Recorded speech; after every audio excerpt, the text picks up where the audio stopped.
I think, yeah, I think I'll warm up with some Blitz.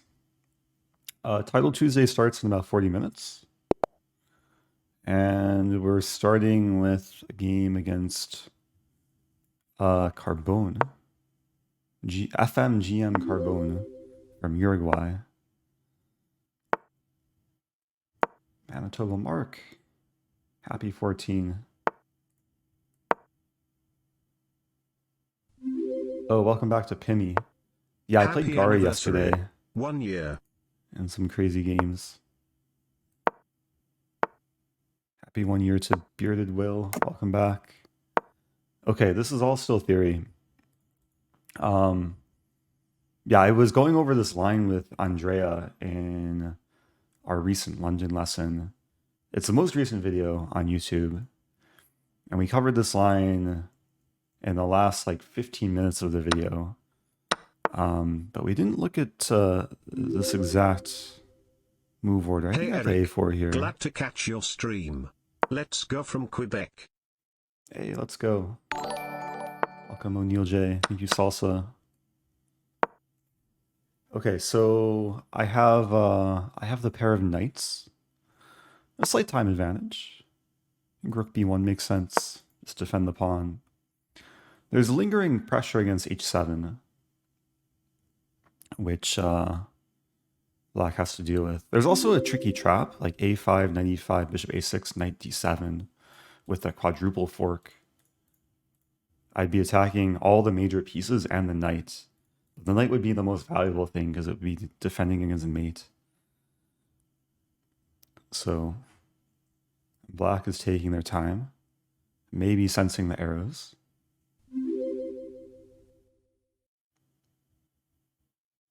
Thank you to Jockinator. Oh, Tagi has a goose shirt. Yeah, we have, I set up a small promotion for today. If you use a merch command and then use coupon code Tuesday, you can save money on orders. Opponent wants to trade with me.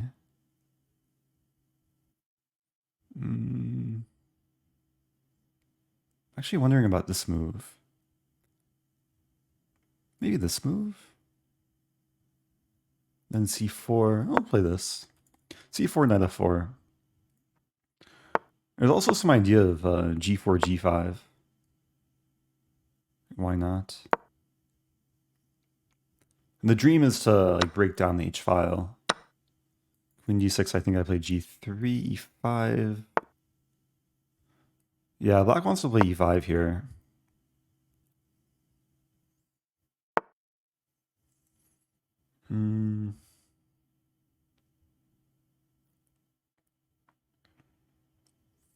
Like g3, e5, it's a little bit annoying.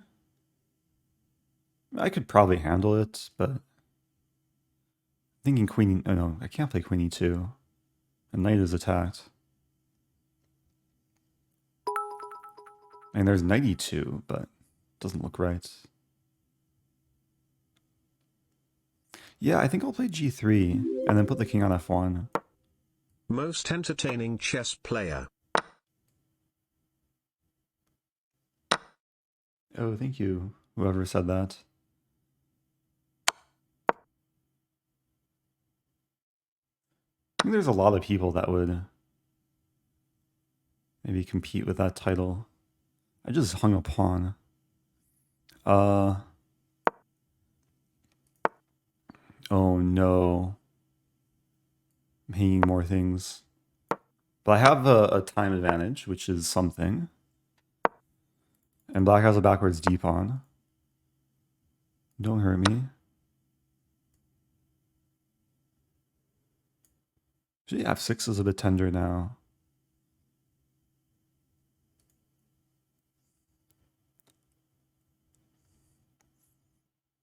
Yeah, we're playing with no increment, so time is very relevant.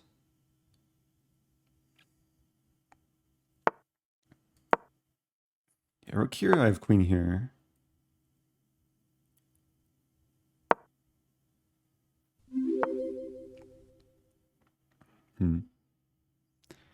Like 93.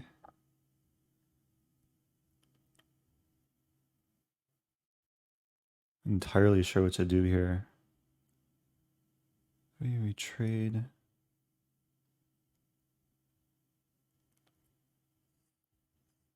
I actually have no idea what to do here. A5, I guess. And then like knight b6. This move first.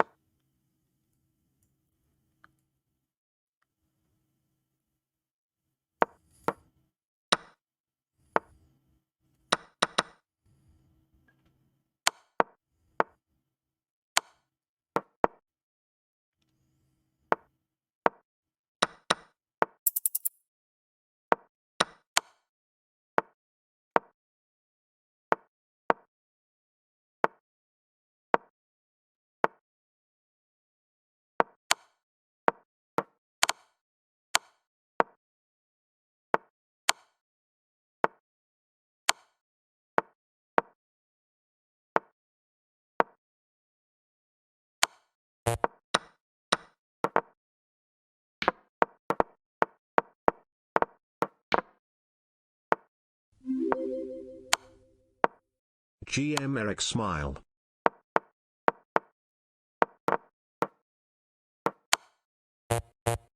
No! I don't deserve the GM title for that one. Oh, good game. It didn't take long for my heart rate to peak over 100 beats per minute. What to do? Whoa, it's Andrew Doctor. Thanks for the 5,000 bits. That's kind.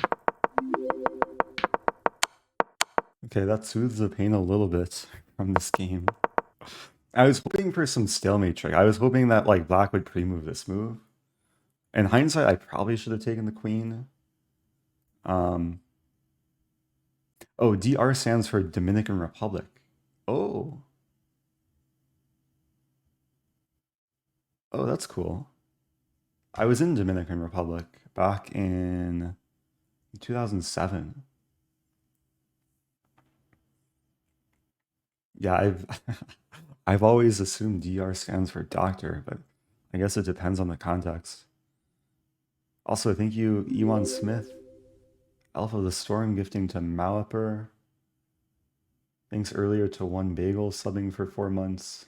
Christine HB gifting to Alex Roshu. Duper David. J191NL gifting to Joey Buckaroo. A lot of gifters. Thanks, everyone. Brad McClellan, welcome back. Says, good morning, Eric. Not used to you streaming so early. Yeah, I'm not used to streaming so early either. I should probably take away a lesson or two from this game. How to do this.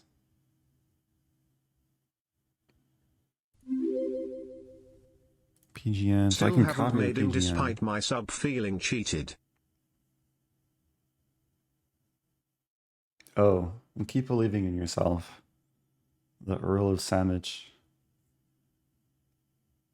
Subbing for 9 months, becoming a Twitch baby. Hannah, welcome back. Shout out to Hannah. So I think what I'll do is make a study and then just put some games here, like training games,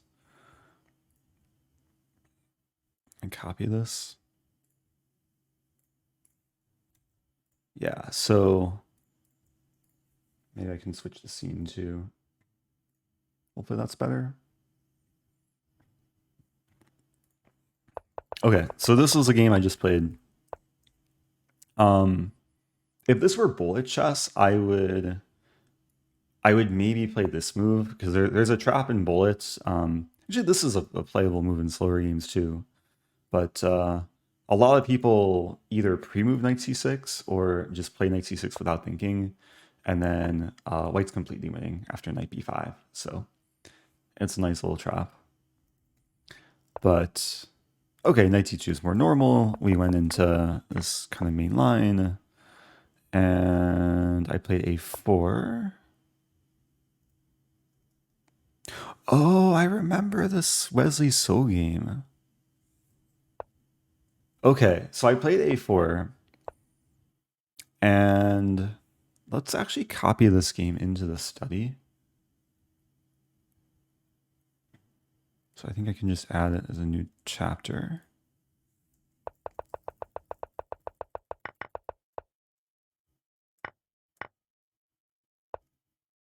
Do we have the same position? We did. Okay, so I was playing like Wesley, so rook b1, h6.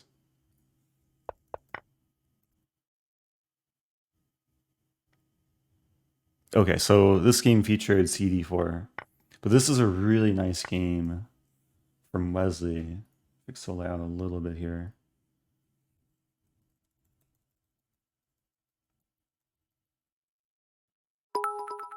Hey, it's a black goose. Choo choo. Choo choo. I appreciate the hype train.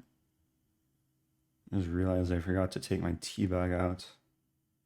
Been brewing some black chai tea. It's dripping.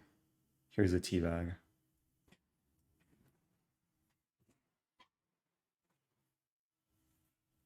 So this game, Wesley just got Monster Knights, from what I remember. It was complete domination. Yeah. Block's pieces were so sad. Greetings from Mars. Hey, greetings to old Walter. Bad Wolf. First time Prime sub. Looks like the hype train is about to reach its destination, but thanks everyone for the hype. I do appreciate the support. Thank you, Zine Success. Keep up the great content. Yeah, this is actually like a really model game from Wesley. And it's been a while since I've looked at this game, but it was one of the games that inspired me to play this bishop e5 line. I have as white. played chess for a year and am 2000 rated on chess.com. Is that good? Oh, that sounds pretty good. What, wait, that sounds really good, actually. Yeah, because most people struggle to even break like 1,000 after 1 year.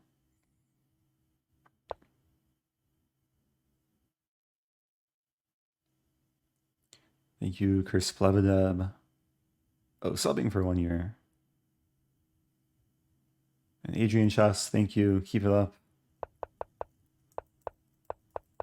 Yeah, this is such a nice game. Wesley was playing checkers, basically.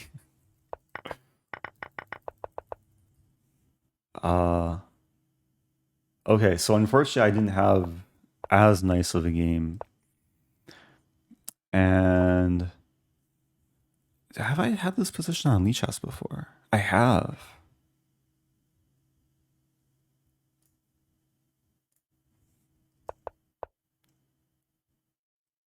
Oh, I had this exact position before.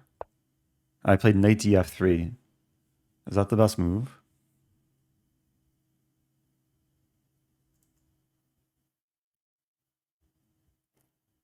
Wow, engine wants b4. So after h6, b4, which I didn't even consider. Oh, thank you, GM Rosen. Says, hello, I am you from the future. The dystopian world where the Stafford Gamut was banned from all forms of professional chess because of its raw power. Enjoy playing it while you can. I love you. Oh, I love you too, future GM Rosen. That was very kind.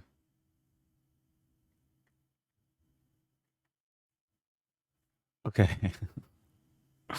B4. I was so inclined of like attacking on the king side, but B4 is just purely queen side positional. I guess the point is to relieve the tension here. And let's look into some lines, takes. This A5 can't be played. Yeah, white just wants to improve. Position was still good. Oh, until I played knight c3. Okay. a5.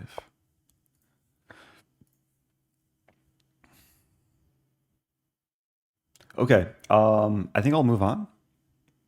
And let's go back.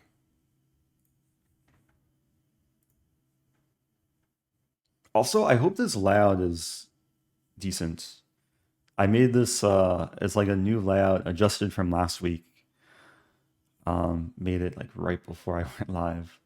So I just wanted it so the board's as large as it can be and the side panel is also visible. So let's move on. I fell below 2600, so try and rebound my rating. Oh, what happened to Light's Right Bishop? It became reborn in a new game. So we have a Verisov.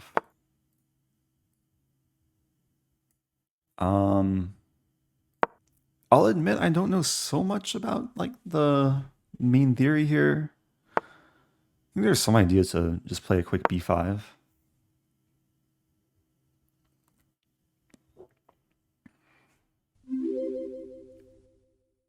Looks good.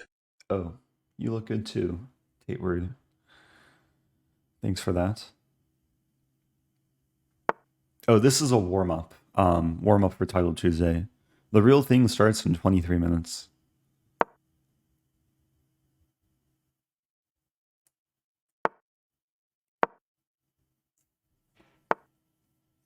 Okay, white wants to destroy me with these pawns.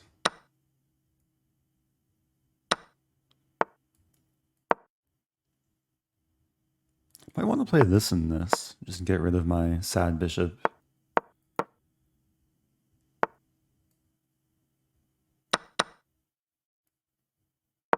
I haven't committed my king yet, so I might, like if white really keeps scaring me on the king side, I might end up like going on the queen side or staying in the center. Okay, d3 is a bit tender. Some idea to play c5. Interesting.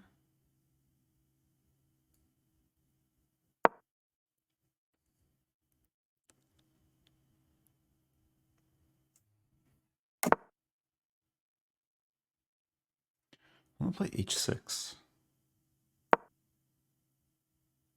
There's this move takes knight f4 and rook f8.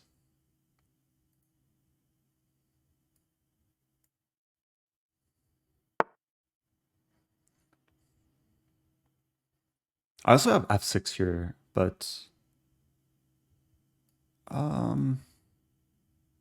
let's go into this.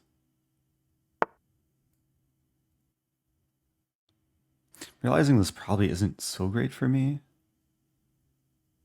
There might be e5. e5 takes.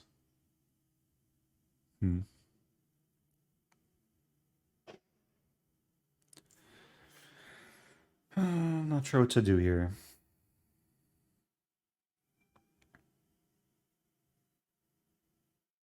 I don't want to play knight f8.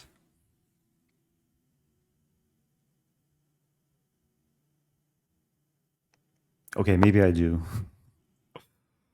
Oh no. I'm up a pawn, but the position looks kind of shaky. Because these pieces are not so effective. I mean, I might do a setup with like king d7 and eventually g5. Try and expand. That's a good move.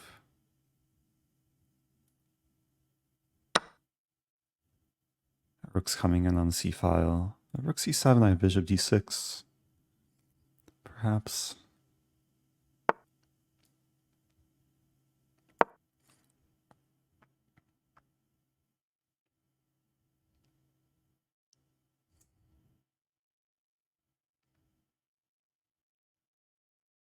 Oh, wow. Don't do it. White has a crazy move here. And I'm probably in big trouble. Don't do it. Wait, how bad is it? It's probably really bad. But white's taking a lot of time, so that's good. Just keep thinking for another 30 seconds. Yeah. The problem is if I take, I lose, and white's running mate in 1, so I think I have to play this move.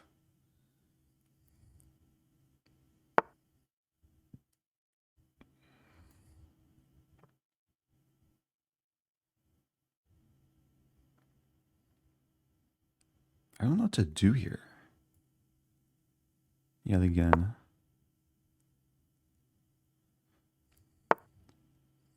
This position is so scary. G5.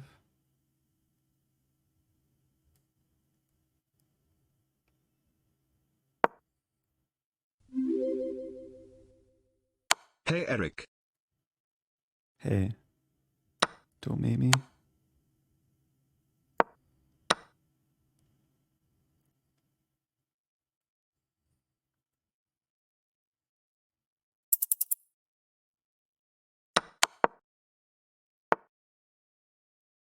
How do I not get mated immediately?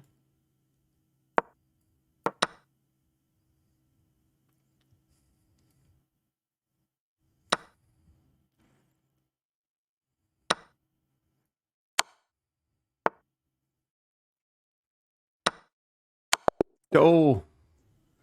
Wow. Oh, hey, Arbeasley. Welcome back. Well, I played a good game there. Okay, this is a good warm-up. Might as well lose all my games before the real thing begins. Have to get all the losses out of the system. I was surprised white didn't have any immediate mate here. Yeah, it's sad that I don't have any checks. I don't think there's any way to like stop mate in 1 or 2 from this position. So another game to learn from.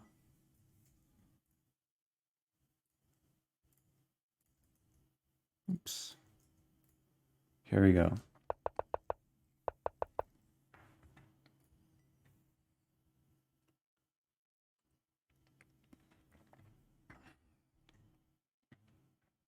Yeah, I'll update the stream title. Title Tuesday at 10 a.m. Central. Just so it's more clear.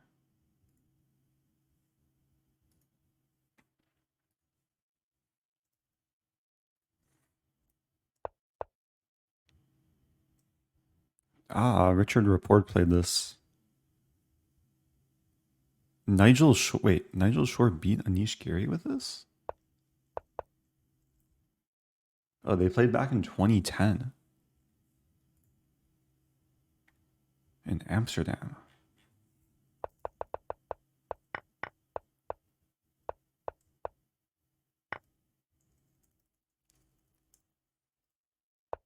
I like the concept of expanding. Maybe I should have not played c6. Now, what's the move here? Just e6.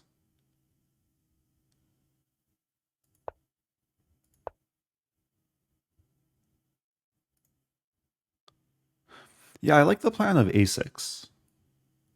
Maybe I should keep this in mind for the future. Idea b5, c5, and then just kind of hold ground on the king side.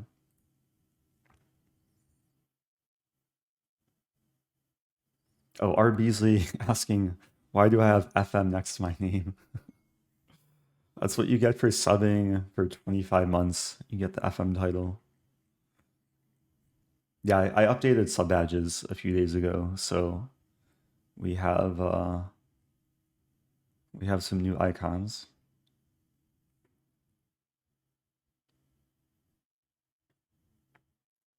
Okay, might as well look at the middle game too, because The position seemed okay, but maybe h6 is still fine. I played Knight f8. It's interesting because engine says 0.2 at first, and then it jumps to over +1. It realizes black's position is pretty bad. And knight takes e6 was a great move. Because it looks like white has to move the rook, but knight e6 is basically a double sacrifice, but I can't take either thing. Like this is hanging and this is hanging. If I take this, I get triple forked. If I take this, I get mated. Do I get mated? I thought I would get mated here, but maybe not. I should have considered this line.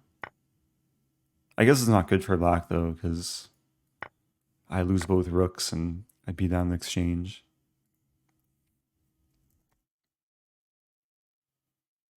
Oh, Tagi's asking, when is GM next to our name? Just keep your sub streak and you'll find out soon. I could share my Twitch dashboard though. Where is it?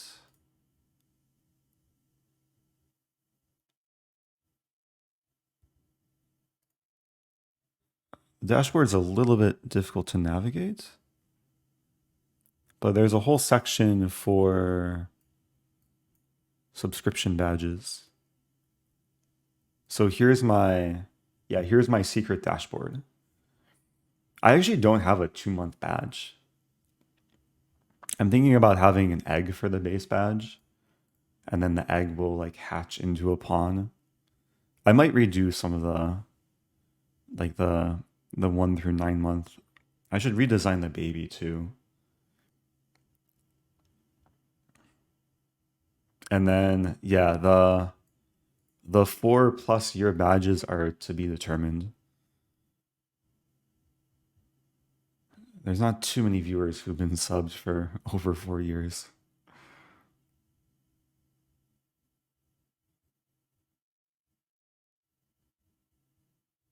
Oh yeah, FM upgrades to IM.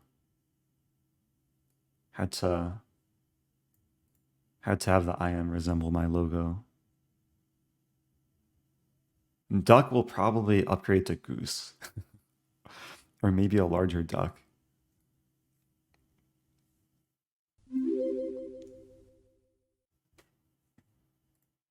Thank you, Lade Sima Latera.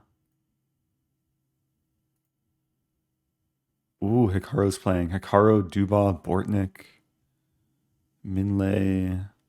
A lot of strong players.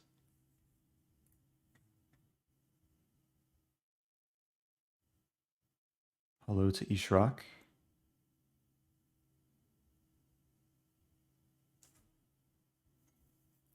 Maybe at some point I'll do like a Photoshop stream where I work on like new sub badges and emotes and get some feedback from chat.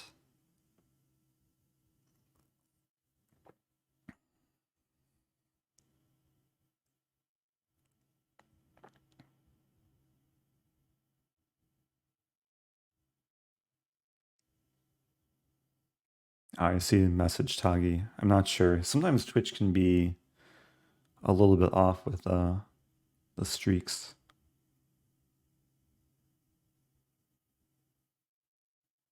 Magnus may be a GM, but is he a waterfowl? Yeah, probably not good enough yet. Oh yeah, do we upgrade Goose to Swan? And then Swan to like Loch Ness Monster? Okay, I guess I have time for one more game. I would like to experience winning. Thank you, M. Price.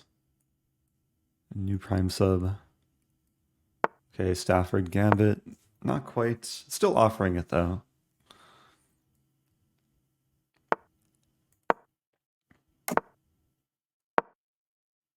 Oh, thank you, Pebble.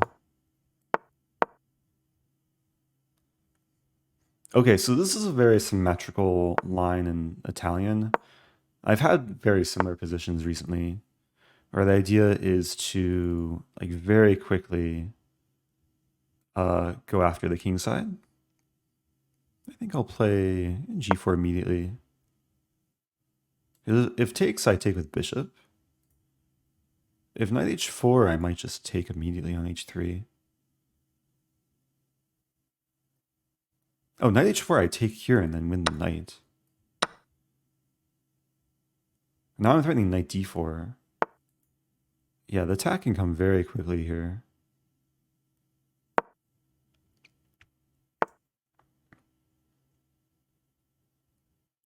So knight d4. I essentially get the bishop pair.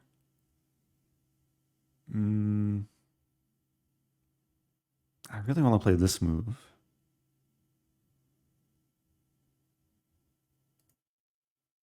Not sure if it works though.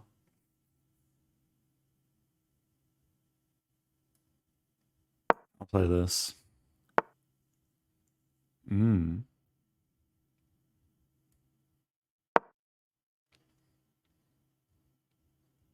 It's a nice looking position. Don't have to go too crazy here.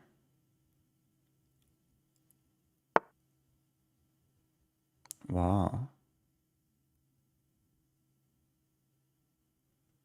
Let's keep some tension. And maybe some idea knight g4.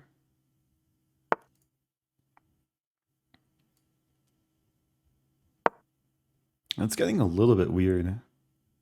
But I am threatening... I still have this move. I would force king e2. Something like d5 even. And it's a really funny position. King's just on e2. I force white to uncastle. But both our kings are in the center.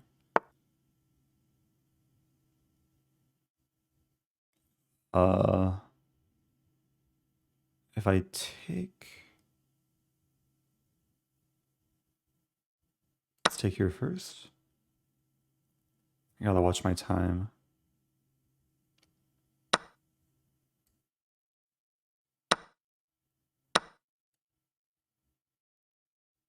Oh, I was about to hang a queen.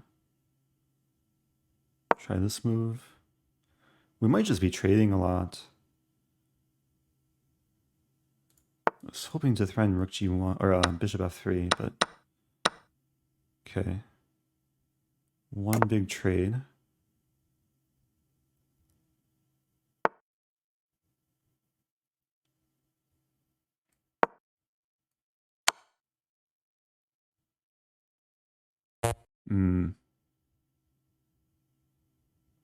That's not good.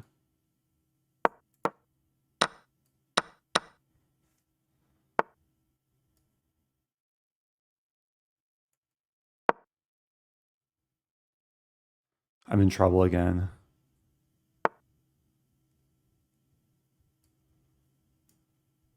How to do this? Okay. Got a small trick there. King f3 was a really unfortunate move for white. White just lost all the key pawns. Oh no, I lost a key pawn. Ah, and a key bishop.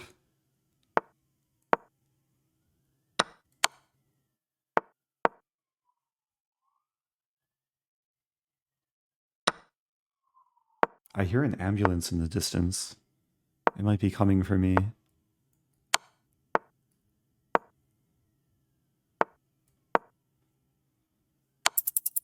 Oh, it has too much time too.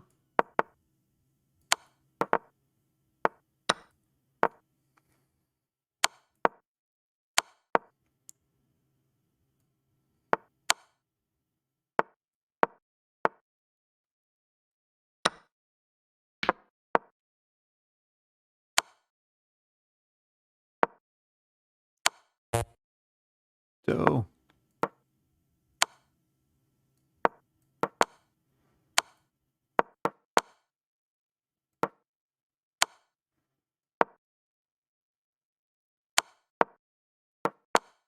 Okay, well played from white. Oh no, my king. Okay, well that's my Title Tuesday warm-up. Losing the first 3 games of the stream. I liked my position that game too. But it kind of slipped away.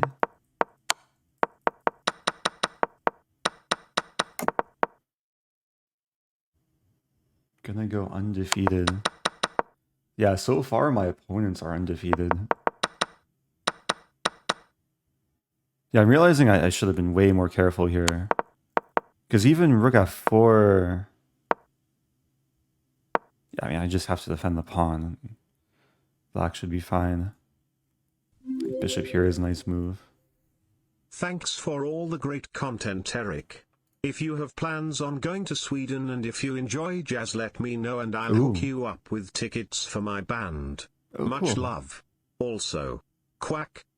I appreciate that. Zhao Hantan.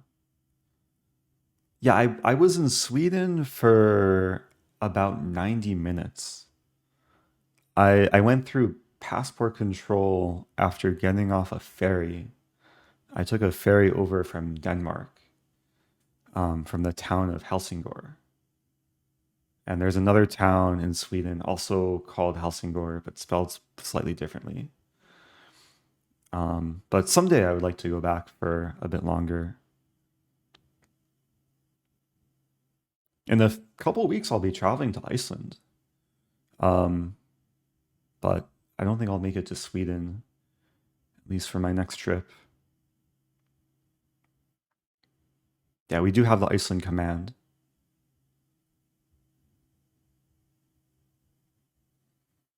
There was a tournament in Sweden that was on my radar. Hey, thanks for the raid. From Stouff. Shout out to Stouff. Appreciate that. What was I saying? We were just talking about Sweden. Yeah, there's a tournament called the Rilton Cup, which I believe is in December, which maybe I would look into for the end of the year. Anyway, for those just joining, this is Title Tuesday. It's chess.com's weekly tournament for title players. Time control will be 3+1. And I have played 3 warm-up games, lost all of them, lost about, 20 or 30 rating points. So hopefully I'm warmed up by now.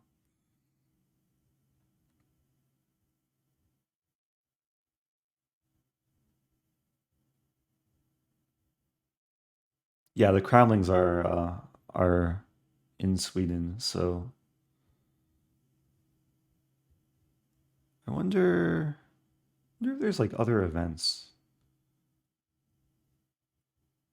There's a lot of like Scandinavian countries I want to make it to, between Norway, Finland. Yeah, mainly Norway, Finland, and Sweden.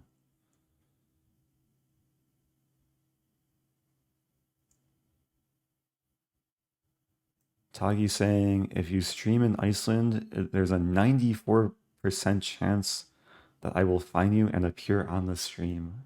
Haha. I want to make sure I have good internet in Iceland. I have to buy one of these like high power SIM cards. Okay, playing push up. Hello there. Hello.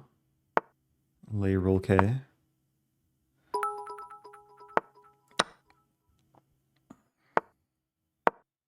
Okay, so this position I covered with Andrea Botez, also in my most recent YouTube video.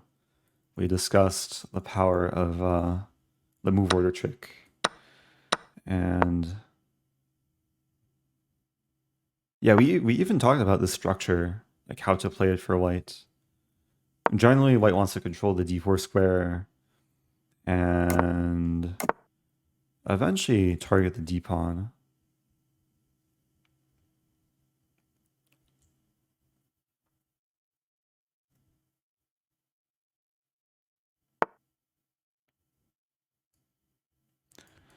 I'll play knight b3.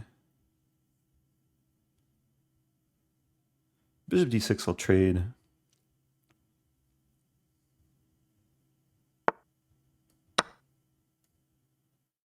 And queen f3 to hit the f5 pawn. The knight does defend against knight d2. I can draw my arrows correctly. That move I forgot about. To play this.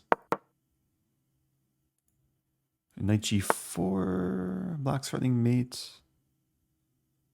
I don't have too many options, either f3 or f4 or g3. I think g3. And I'm threatening f3. Queen h6 looks aggressive, but f3 I think just wins. Actually, it's still complicated, but f3 is the way to go. Defending h2, forking the knights. So black has takes and takes. But I have takes and takes.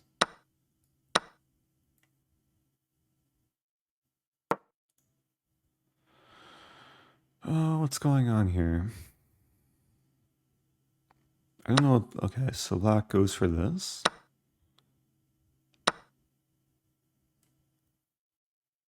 Yeah, this is still going to be very tricky to win.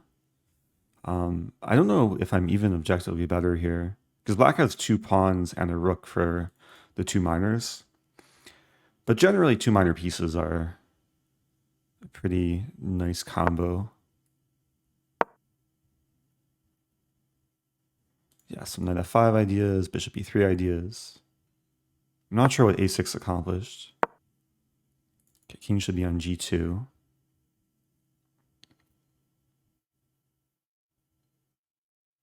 d5 is a bit tender. Yeah, so I unpin the knight. Up about a minute on the clock. Knight f5. There's also some like queen g4 perhaps to start.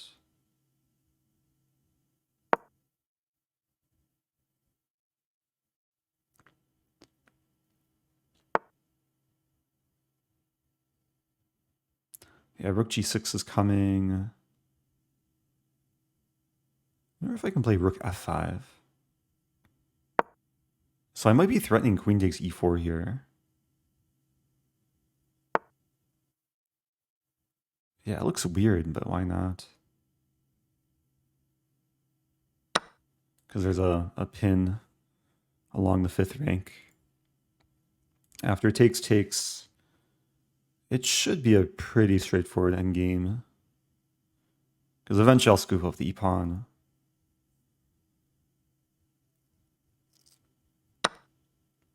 Ooh, fancy. Okay, that move I missed. Well, I think we have to trade queens. I have this move. Wait, this move might be really good. But I don't think I want to calculate. Takes. Yeah, let's just play this and then rook e5. And I'll win the e-pawn. Because there's no f5 I take, or f5, f-pawn is pinned actually. And there's no this or this. If rook g4 I play this. If rook c8 I take, and if takes there's mate.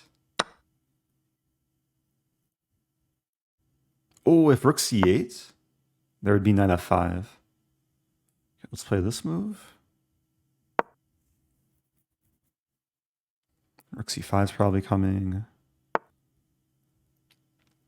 Yeah, I don't really want to play c4. Probably this move defending.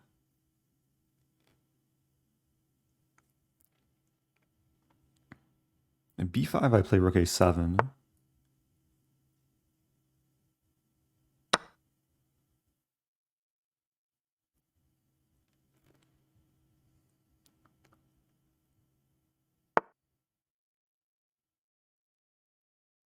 Okay.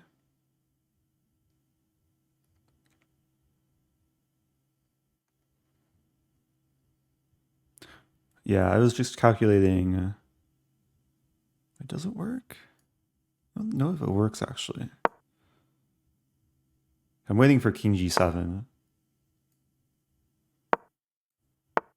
Yeah, now I'm threatening this. And now I have this move. Anything better?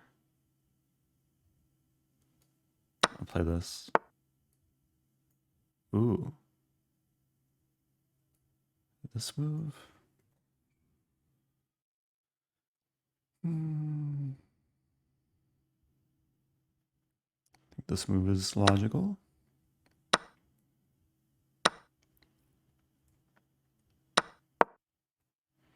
Okay, pretty straightforward endgame now.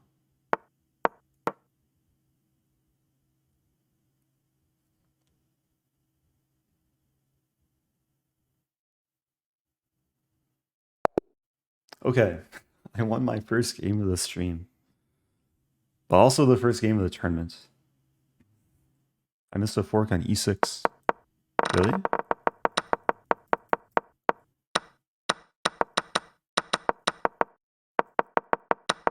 Earlier, or?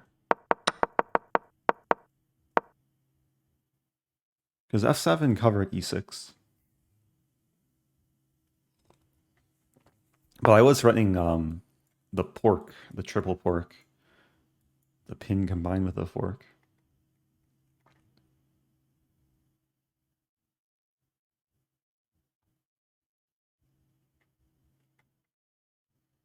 Anyway, yeah, I was a little bit hesitant in the endgame. Just trying to figure out the best way forward. But queen e4 is nice. And yeah, I wanted to take on d5. And then hit this and this, but I guess there's queen b2, so.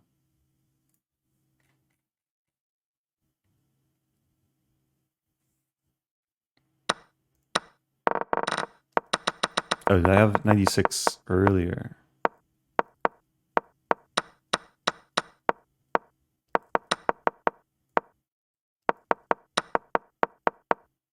I'm not seeing where I had it.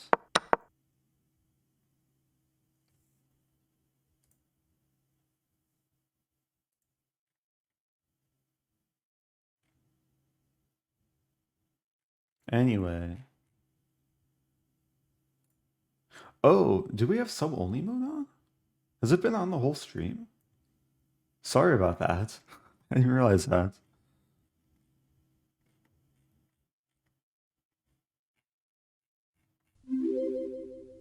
There we go. People are free now. Thank you, Marius M, for subbing. Welcome back to Erica Amy. I'm drinking some nice like chai black tea.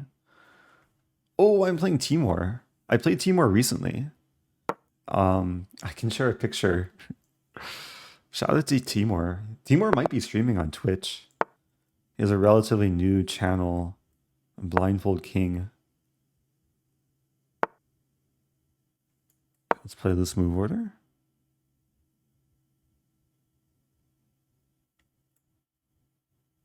Timor likes to play exotic chess. Knight f6. Interesting. Is there a way to punish this? Do you have any photography tips and tricks for beginners? Oh, I do, but I'll have to share later. I'm a little bit preoccupied now.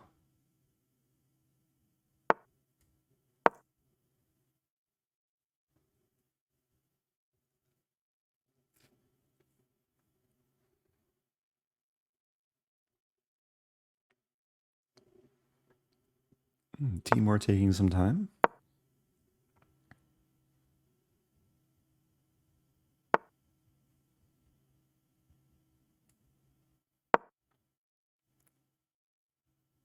I'm allowing this move, but looks to be okay.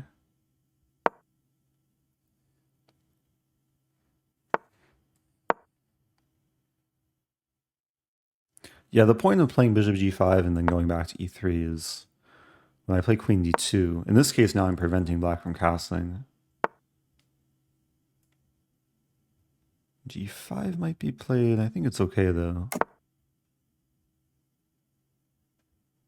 I might even want to take and play bishop c5.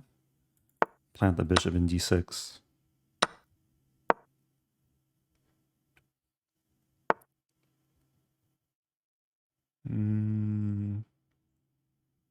Hard to achieve, though. I have queen e3. If we trade... I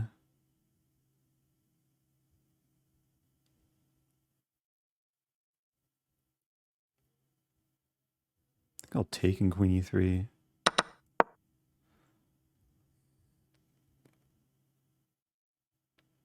Looks a little bit sus for white. Rook d1.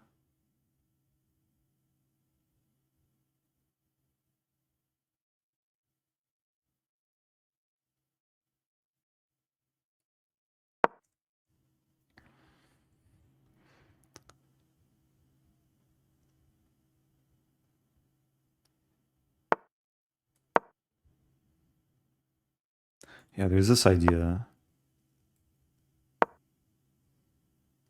Don't fully understand rook g6.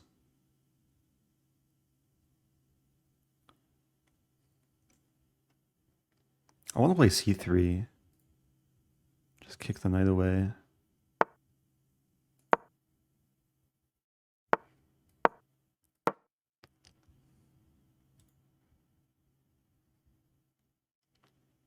Maybe had this move.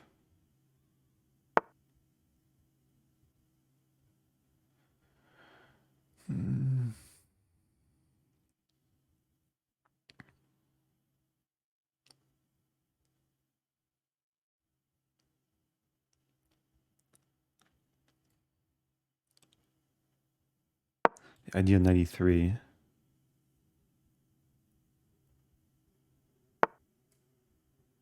Oh, there's g4. Wait, I might have to take.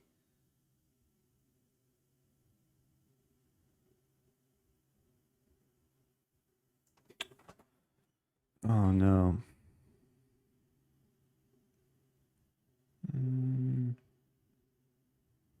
This does not look good. Knight h2.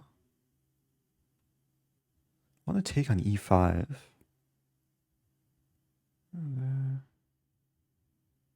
It's actually interesting.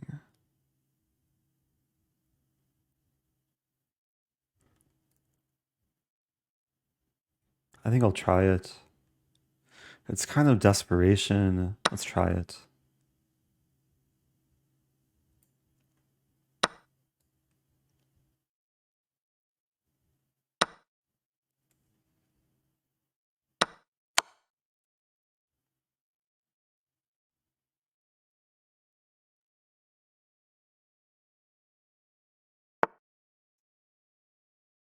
Wow.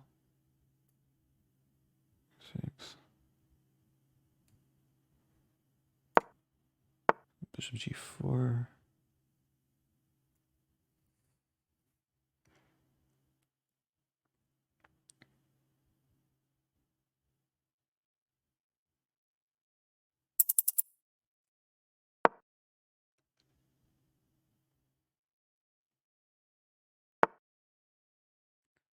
Yeah, this isn't good. What to do? To take. Take.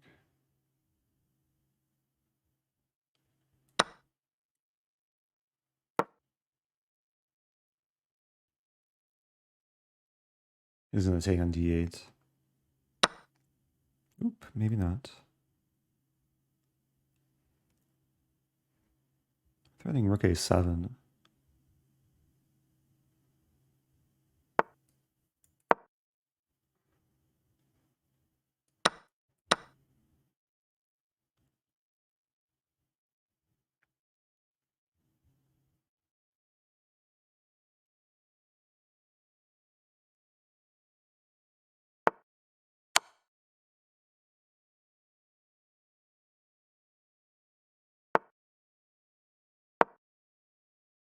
That's force mate. Good game, Timur. There goes my king. Oh, he didn't mate me. Oh, he mated me. Oh, what to do? Yeah, something went wrong. I thought I was the one that would be attacking on the king side. But after h5, the prospect of g4 is actually really scary for white. Because my queen is tied down to the knight. Maybe I should have taken. But then, I mean, I still have to find a square for the knight. Is it already worse for white?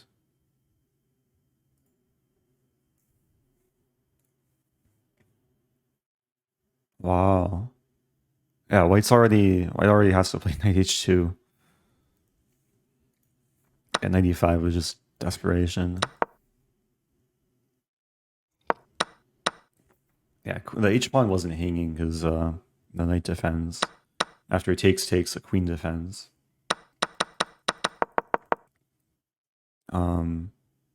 Yeah, it felt better around here, especially after c3. I guess I just had to be a bit more patient. Like rook d2, the gradual double up makes a ton of sense. Because g4 was off limits. What to do? Shout out to Timur. Is he streaming? He goes by Blindfold King on Twitch. Oh, he's not streaming. But shout out to his Twitch channel, Blindfold King. He's been doing some IRL content.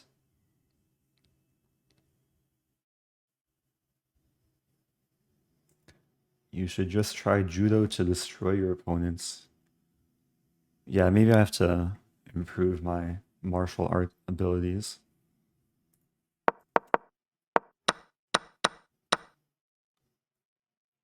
So this position, yeah, this position is already quite bad.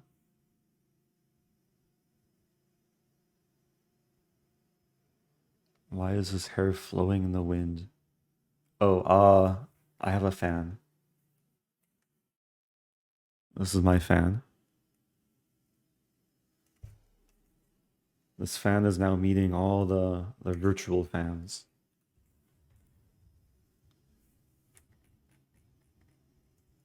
It sometimes gets a little bit warm in this room, so.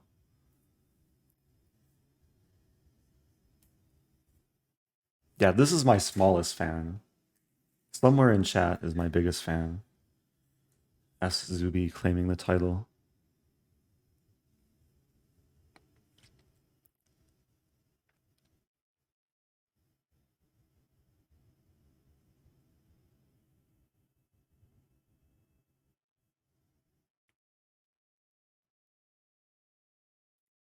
Okay, are there, oh, there's one game still going. Wait, what?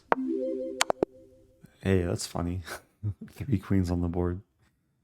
Wow. Thank you, Jonas Wegley. Something with Prime for the first time. Oh, sorry, I didn't answer the photography tips question. What was a specific question?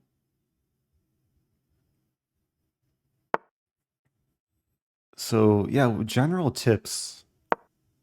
Um, if you want to elevate your photography game, learn how to use Lightroom.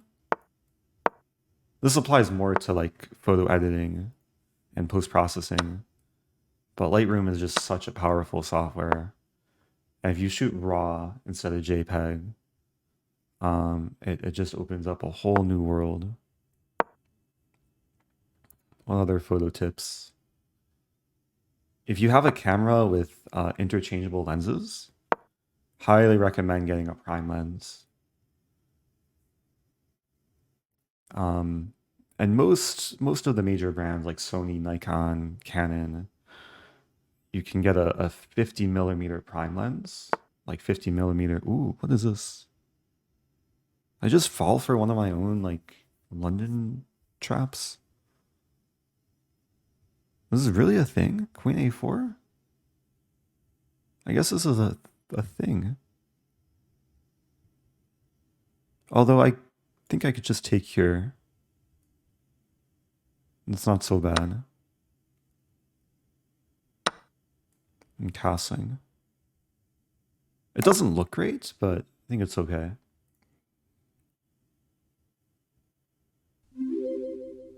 I don't think I've seen this one before, though. Queen a4, bishop a6. At least in this move order. Thank you, Wyoming Matt.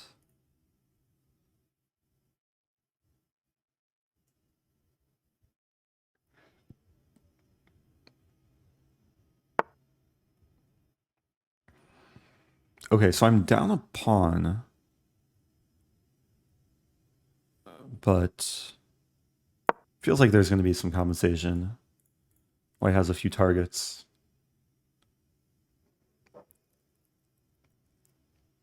The threat is to play rook fc8, force bishop e5, and then take and attack everything.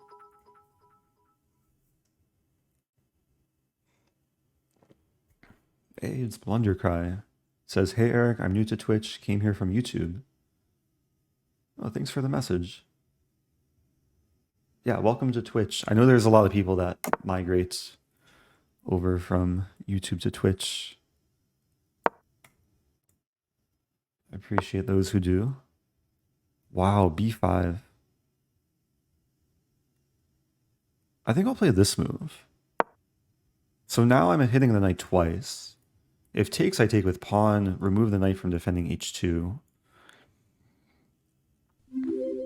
I have the c-file battery, but also Look the at how titled diagonal this battery. Tuesday is. That's very titled. Realizing after takes, there's takes. But then I have takes and then push. It's not so simple.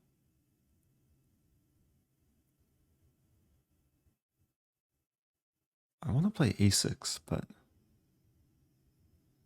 doesn't do much. There's also f6. f6 knight d7. Wow. Probably have to go ahead and take. I'm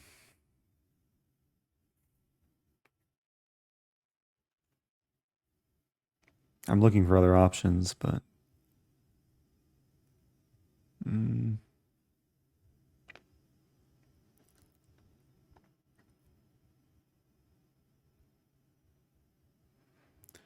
what to do?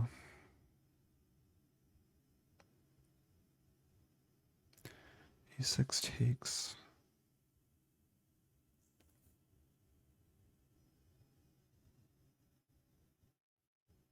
I really don't know what to do here.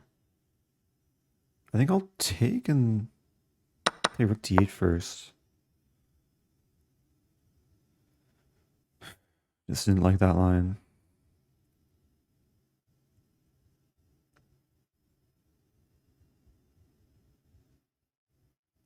So both pawns are weak.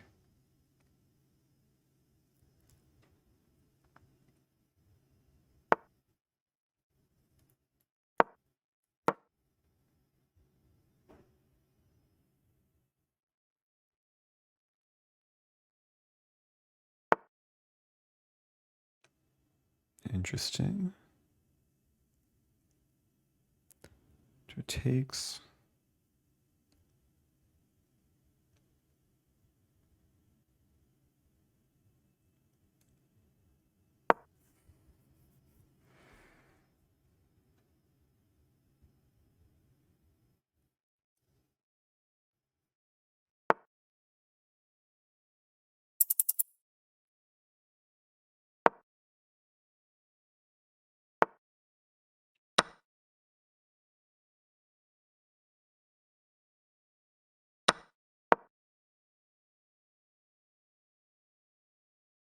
There's so many potential weaknesses, but I'm still down a pawn.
Making progress here, actually.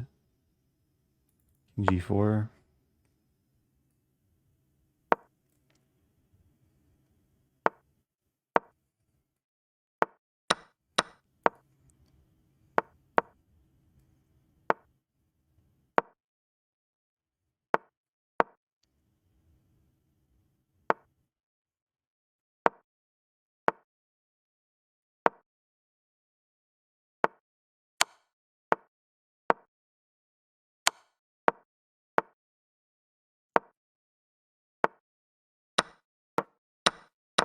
That's a draw.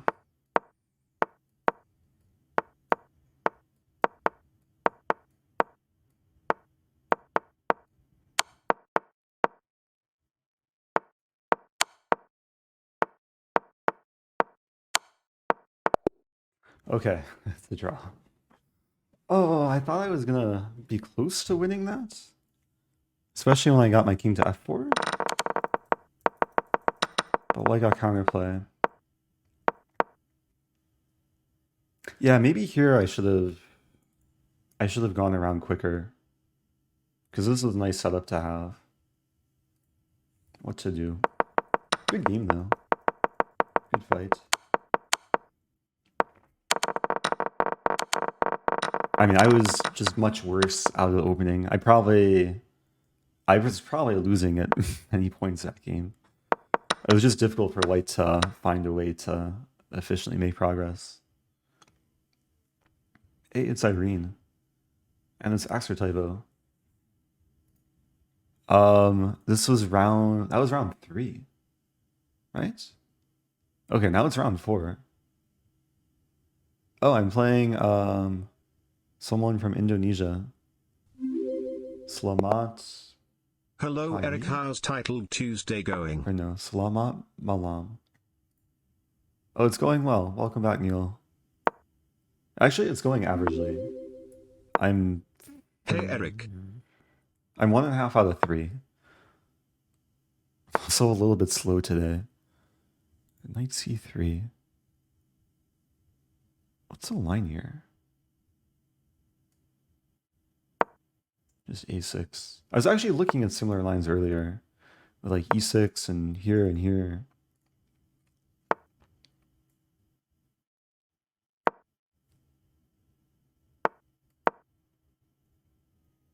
Yeah, early queenside expansion.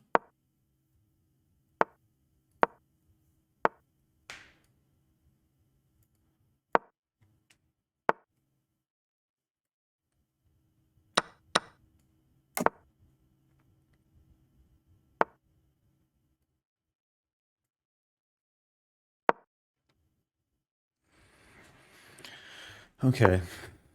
Gain some space on the queen side. Go play knight d7, kick away the bishop. Queen b6.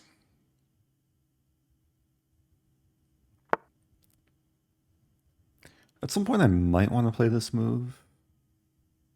There's also an interesting idea, b3.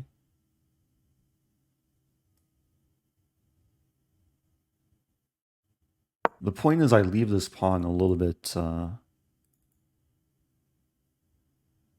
undefended now. So I cut off the queen. Okay, white going for spiciness. Start with taking. Pawn takes, I take here. Knight takes, I probably leave the tension. Like rook c8. So hitting the pawn.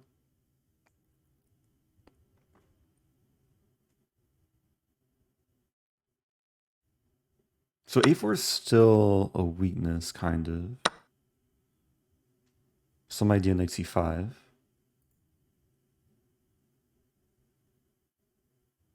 If knight b5, I might go for this idea. But I have to be careful about my knight.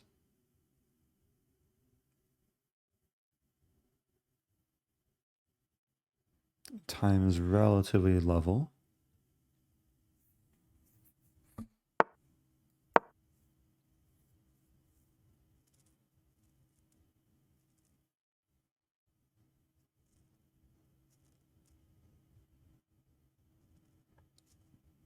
I like the position. Pieces are all finding like reasonable squares.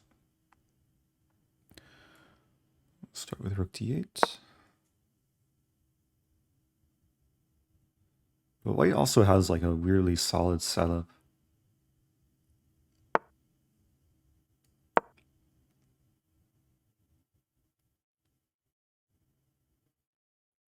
Just looking for tactics like bishop e4, rook a1, some e5 idea maybe at some point. Queen b7 is also an idea.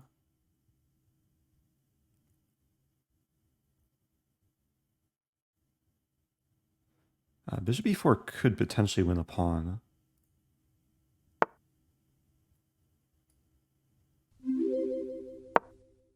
Okay, hit Go Eric, smile. Oh, that's me. Smile. Thank you, Rask.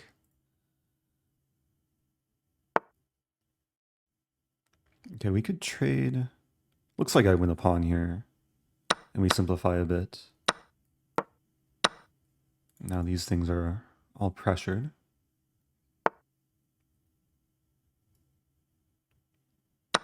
Okay, up 2 pawns. Queen h5 might be coming.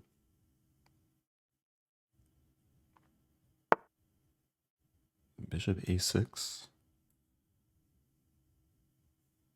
I have to be careful. I played this as some crazy rook move. Oh, but it's okay. My queen covers e8. Okay, white doesn't go for it.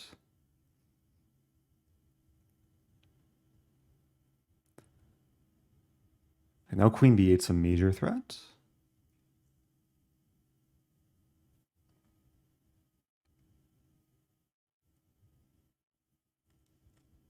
So I have time here.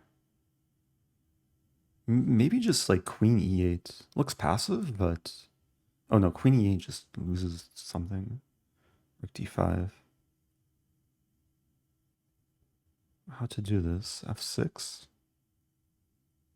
A queen b4.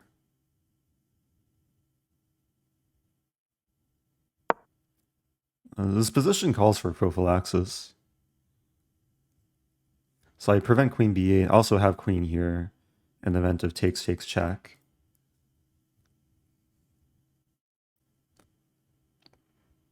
I probably want to play this. Just let's go back.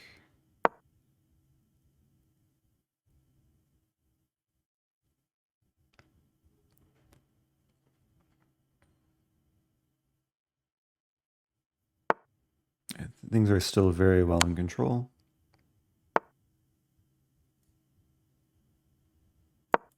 Going after the pawn.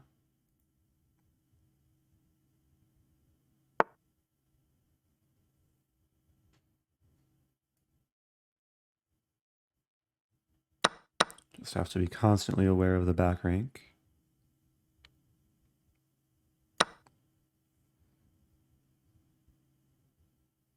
Queen c6 or, yeah, expected.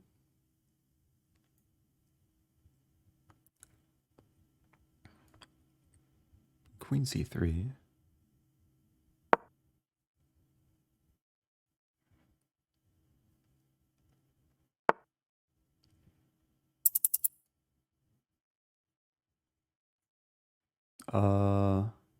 Let's be careful. I'm moving way too slowly. Let's just make some Luft.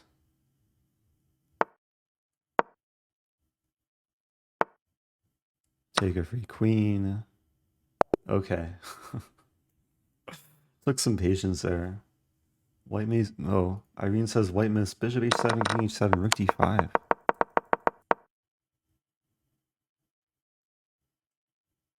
Oh. So takes, and takes. But I have rook c1 intermediate move. I don't know if it's this position, though. Maybe earlier.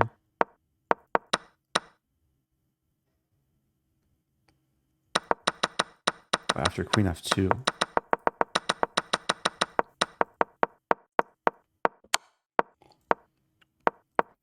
Oh, here. So takes. Wow.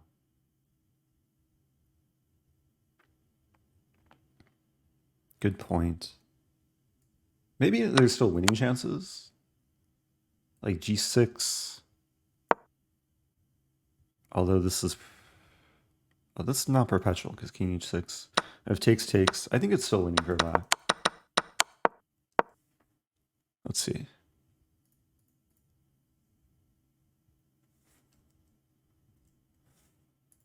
Yeah. I was really scared I was going to blunder some like weird back rank tactic. Hey, it's Stephen Gray. Welcome back, Stephen Gray. Happy 19 months. Oh, and Gari's here too. What's up, Gari? Gari's still awake. Gari was like streaming very early morning or very late evening. Maybe it's still late evening for Gari. And maybe for me too.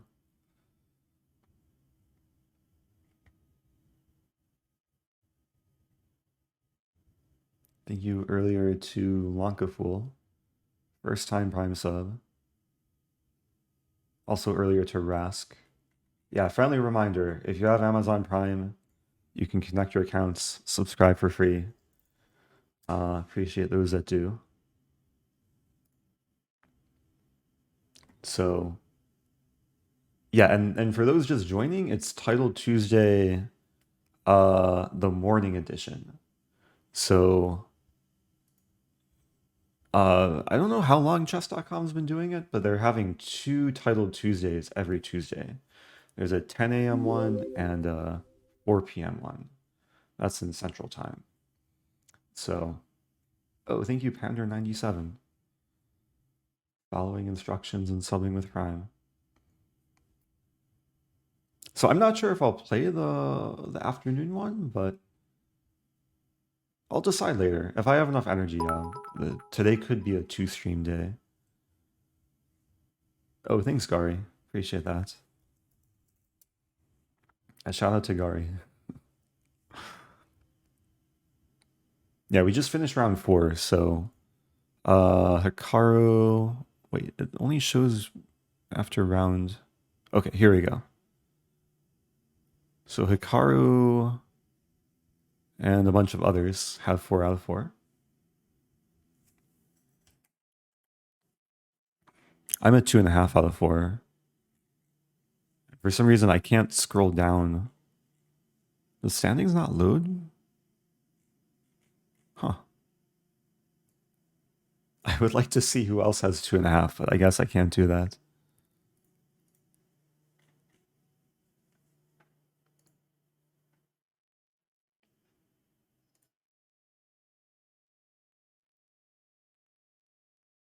Wait, Levy just released a video. My first game against Eric Rosen. Wait, really? Oh, did he dig up our game that we played in Washington International?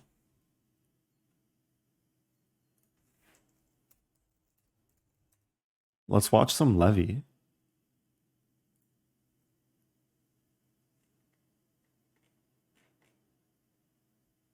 Wait, no he didn't. Unless it's Gotham City.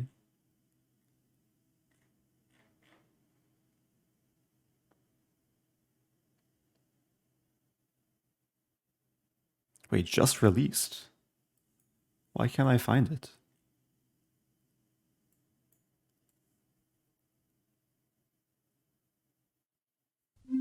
I think I'm on his YouTube channel, Gotham Chess. Videos. Oh, it's me. What did they do to my eyebrow? Ah. Okay, let's watch. Ladies and gentlemen, if you enjoy any chess content here on YouTube, then you're obviously familiar with the name Eric Rosen. Oh, wait. Who's that? I think I've heard of him. Probably also familiar with the name Gotham Chess or Levy Rosman. I really don't like that guy, but I tend to feature him in my videos quite a bit. He's funny. He's got a funny chess style. Okay, quick story. I visited Levy in New York several months ago. And the first night we met up, and we got like food at a food truck, and someone came up to us and like was so excited to like recognize both of us. And the guy said, "OMG, it's Gotham Chess," pointing to Levy. And then he pointed to me and said, "It's Levy Rosman." So the guy clearly forgot my name. Anyway, back to video. Jokes aside, you've watched myself and Eric play many games against each other online, probably 700 or 800 at this point. However, wait, really? 700-800? I feel like that's a slight exaggeration. Wait, chess.com/members/Gotham Chess.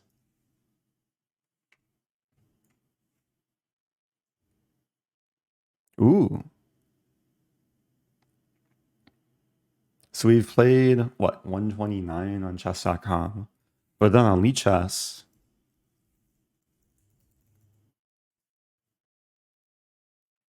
wait, what's Levy's Lichess account? Did he close his Lichess account? Gotham. Oh no, my Levy. We used to play on his other account, Crew64. Oh yeah, we've played a bunch of times. This was like the olden days. Because he used to, his Twitch name used to be Crew64, but... Okay, so we played... Between Lichess and chess.com, yeah, we've played like 300 to 400 games.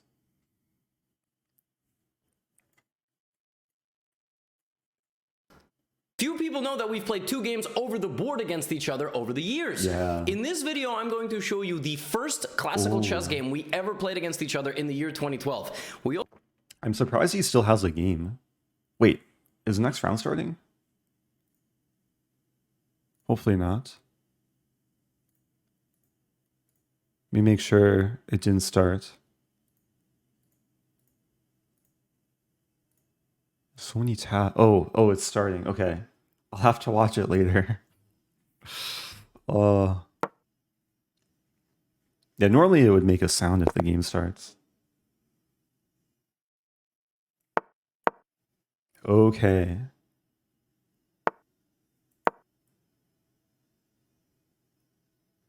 I'll try and focus here.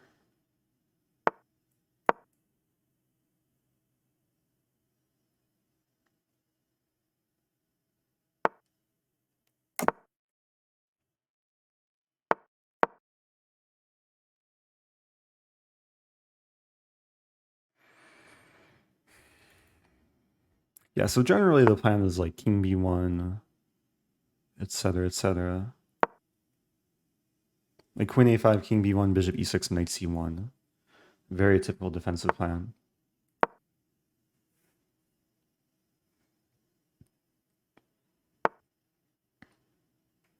I think I'll play bishop h6 here.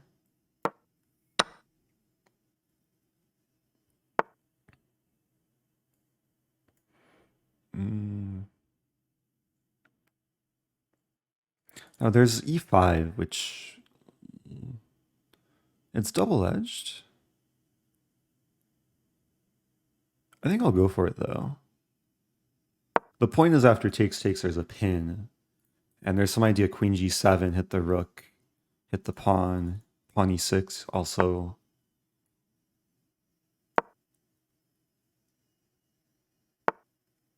If I take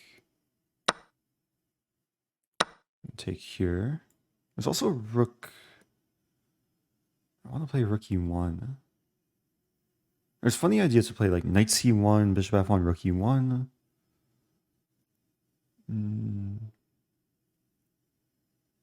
There's also knight g3. Maybe I'll play knight g3. A bit more aggressive, going for knight here and attack the pawn.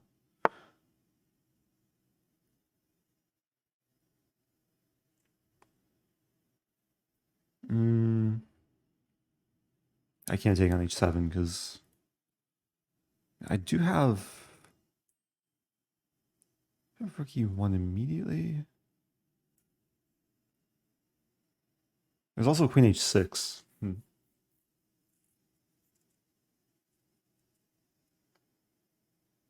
I think I'll just trade though. Simplify a bit. This time is dwindling.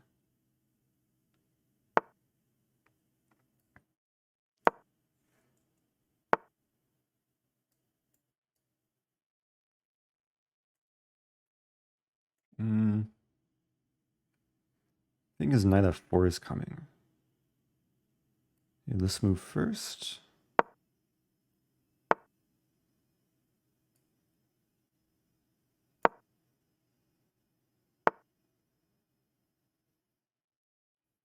Interesting.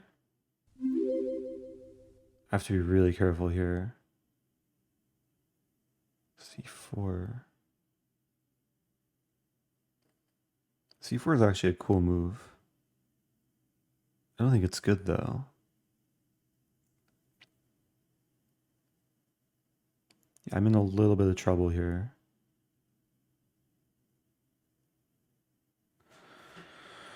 Oh, what to do?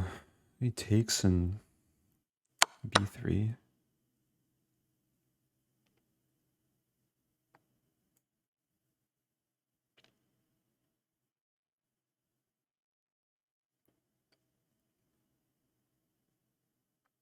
It's not a pleasant position.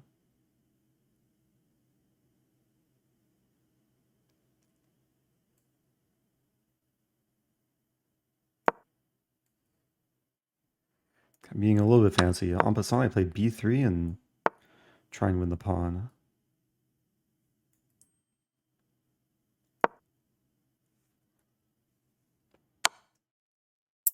Wow.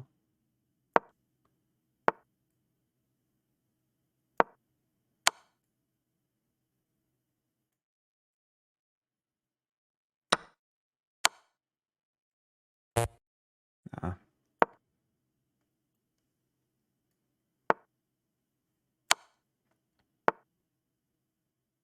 Oh no.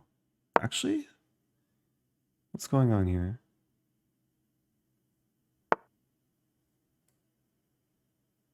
No, it's bad. Okay, have to go into the sign.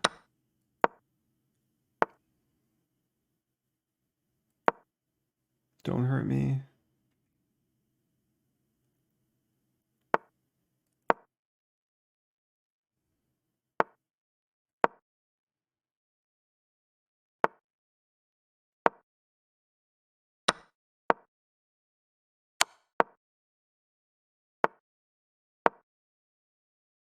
Get b4 in at least.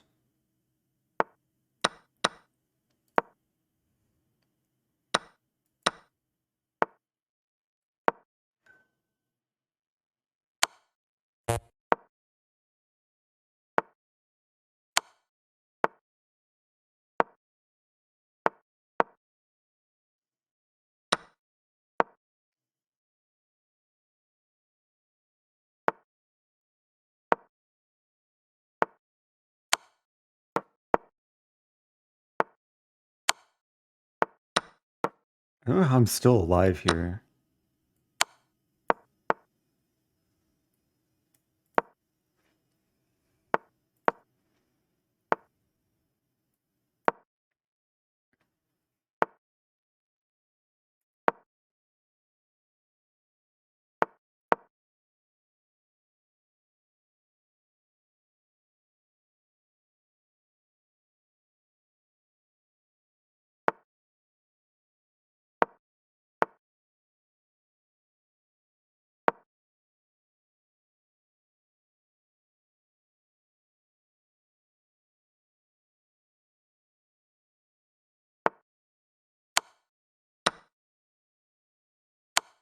Oh, it's kind of sad.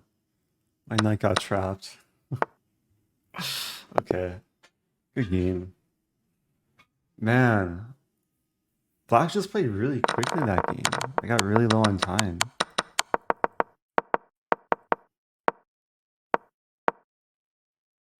Yeah, this position is losing.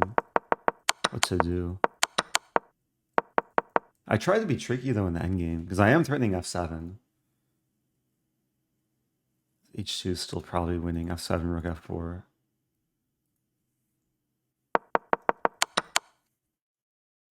Real quick, I should analyze at least this opening. So I think the key position, I took a lot of time around here.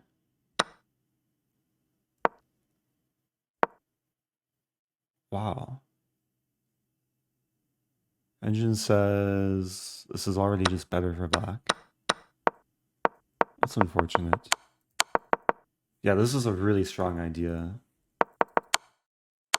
I took a lot of time here trying to figure things out. Yeah, I think black just played a really good game. Oh, welcome back to Jimberwood. Okay, I'll return to Levy. I want to actually paste this game into this thing. I just want to see like the key moments. And then in the meantime, okay. So for those just joining, I'm playing Title Tuesday, but I'm also reacting to Levy's most recent video because he recapped our first game that we played. I think I still have the score sheet somewhere. Wait, let me see if I feel like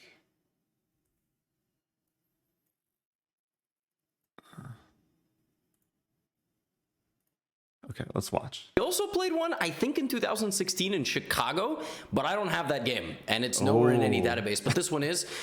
I think I have the one that we played in Chicago.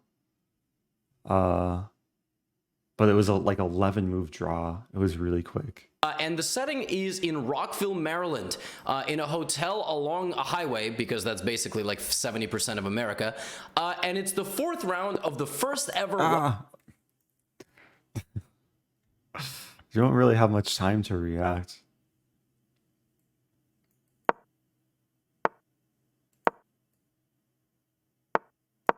Okay, playing... What country is this? Oh, playing someone from Uganda. Wow. We have another London.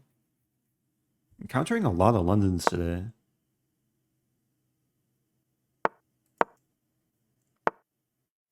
So 95...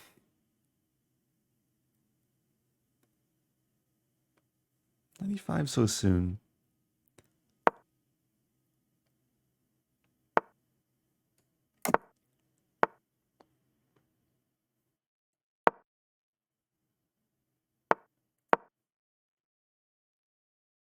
I want to play 97. Now I have this battery pin. I mean, white could take and then... Or take there. But now I can take on f4 with a bishop. Oh, but then 97 check. I'm probably better off just taking with queen.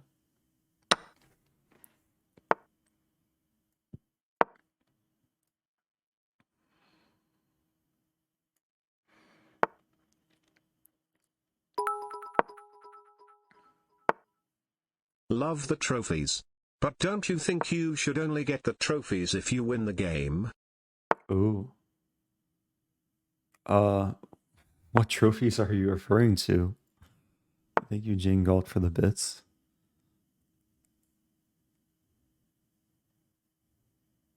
I didn't know there were trophies up for grabs.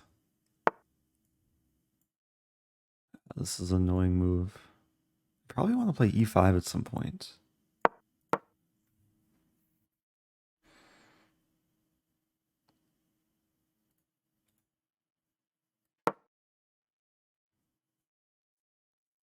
Oh, the Rosen trophies. Ah, yeah, we have the Rosen score command. Which will link to this site I was showing the other day.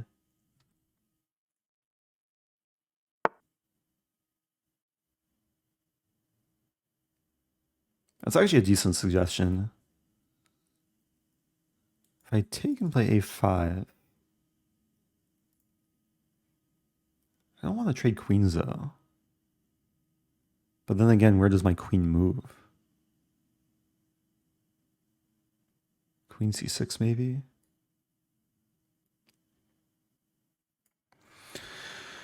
I have to calculate this endgame. a5. Maybe it's okay.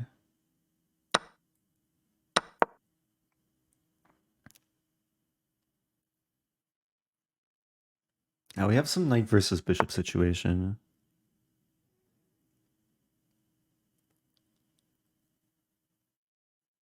Thinking about a4 actually.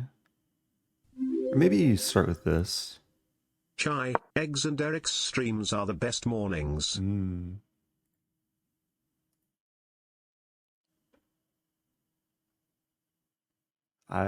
Yeah. I guess I've had I've had all three of those this morning. I had eggs Benedict earlier. Okay, bishop d3.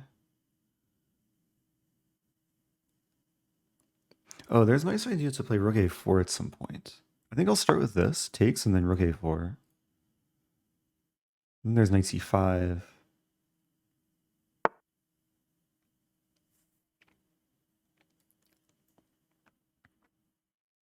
Takes.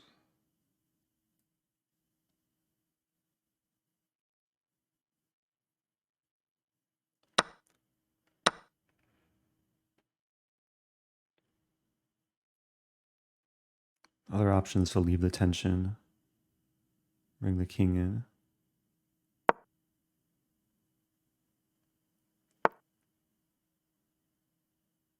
Okay, that I should not have allowed.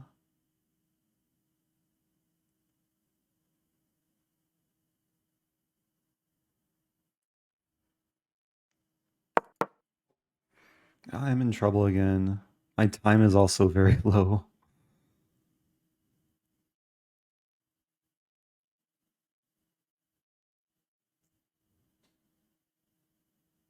But I'm giving white some options.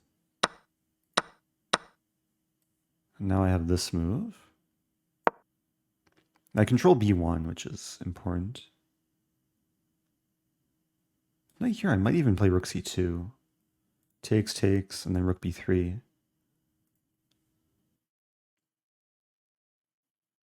I feel like there's still chances for me to win this. Because I have an active rook and bishop. A very clear plan too.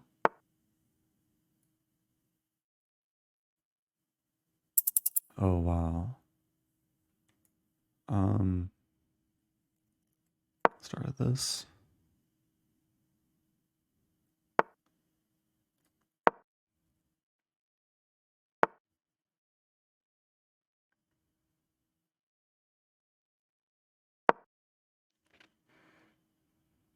I couldn't take the pawn.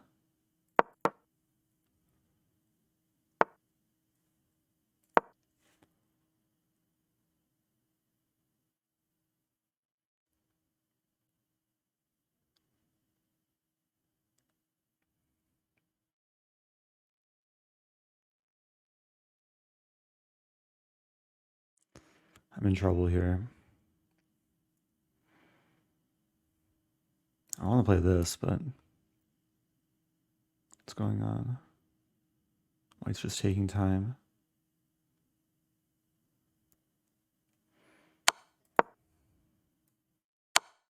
I have a small trick, is to play this, trying to provoke this move. Yeah, now I'm going to win the pawn. Because there's no rook b1.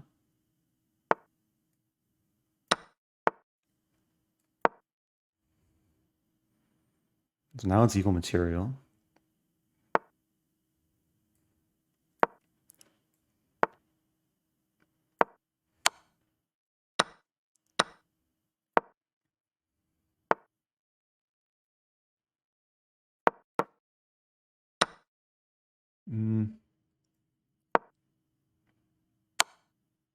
No.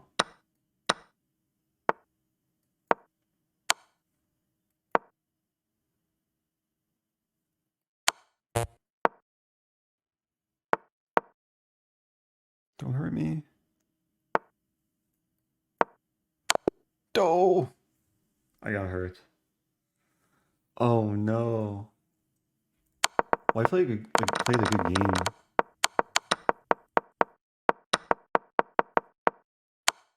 H5 was a very timely move. What to do?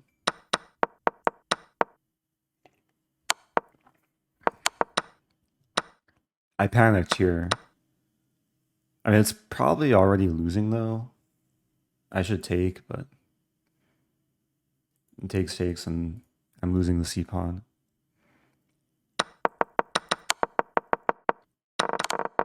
Oh, that was unfortunate. It was a difficult position though, especially after knight d6.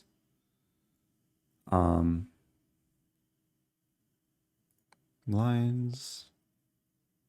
Yeah, white's better. I was really proud of tricking white into... Well, I played rook a3, because it looks like the pawn is running down, but and the pawn can't be defended. I have to move quicker.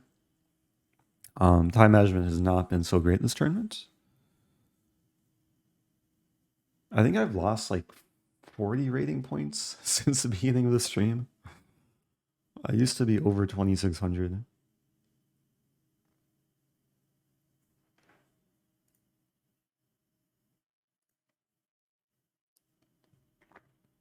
Hey, it's Akash. Hey, we have a Josh command too. Josh's birthday is coming up. Everyone say happy birthday to Josh.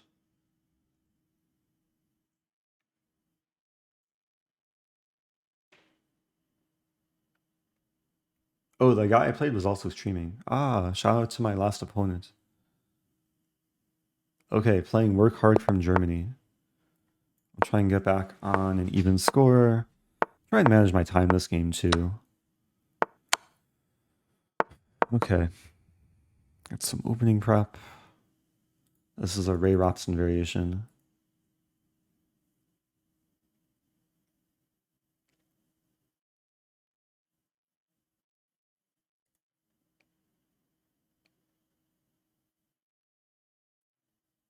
This is a relatively rare line in Catalan, so yeah, clearly white is already out of theory.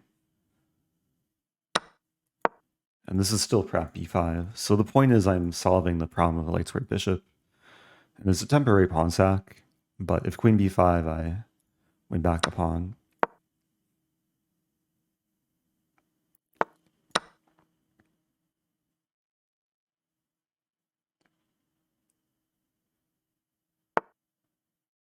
Remember there's some idea to play this, allow bishop a5. I'm trying to remember why. Like bishop a6? I think I'll just play rook b8.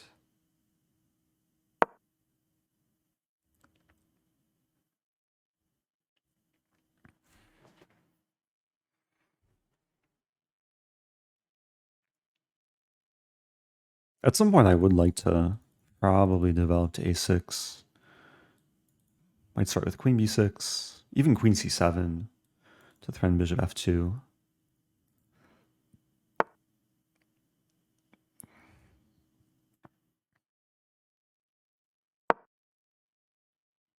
So it looks like I'm threatening the knight, which I am, but also threatening...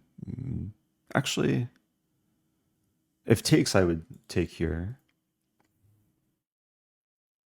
Oh, he has to be careful. Ooh. Kind of like this move. So knight is kind of pinned to the prospect of this tactic, bishop f2. Now there's knight e7 unleashing this pin, but then king h8. And I think everything's under control. But it's a very confusing position. There's a lot of alignment in various directions. Looks like the rook is kind of hanging. Yeah, it's one big totem pole. That's a move. I think I'll take the knight.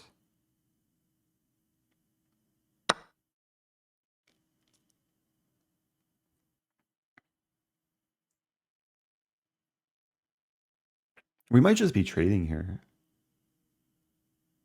Although I might have bishop e5 in the end, hitting the pawn. And there's a question how white saves the bishop. If takes, then I'll be... Oh, there's bishop d4. But then rook b4. Yeah, rook b4. I think white just missed this move. Okay. And finally, a game I'm up a substantial amount of time. Also winning. Winning before move 20. Let's go. Okay. It does feel good to have a game like that. The one thing I wanted to check real quick is if rook b6 is actually a move.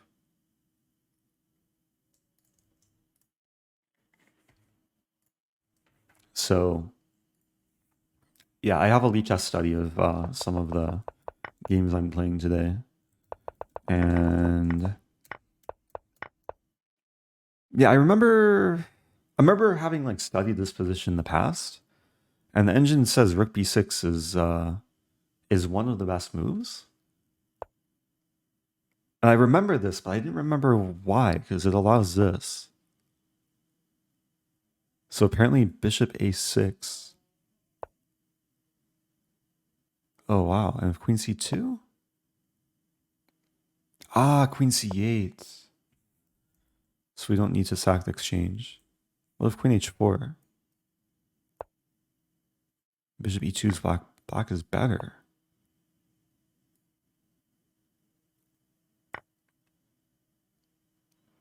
Oh wow, because if takes, I hit f2, and if takes, I assume there's bishop f2. Bishop f2, but even stronger is queen c7. So confused. What is queen c7? Engine is just spinning out nonsense. Bishop f2 looked like the more human approach. What if takes? Rook f...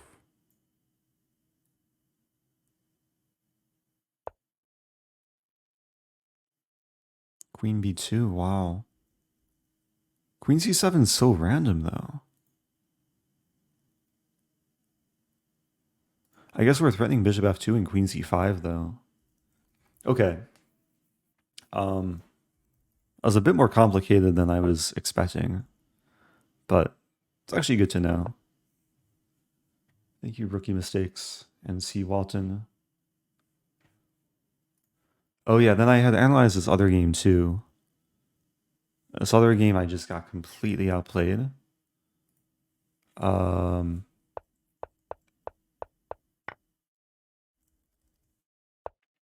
I was slightly better at the opening. E5 was a bad move. So knight h3, let's say queen b6. Knight g5. G5, a4. b3.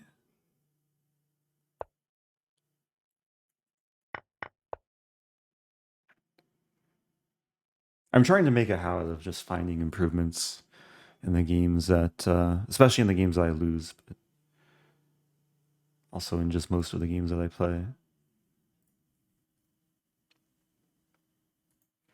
Okay, well,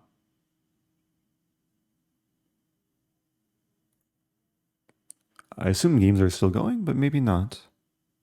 Oh, no games going. Is this another break round?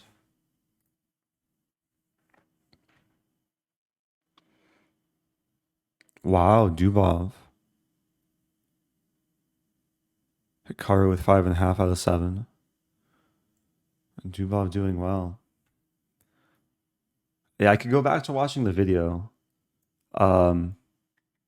Making it through in very small increments.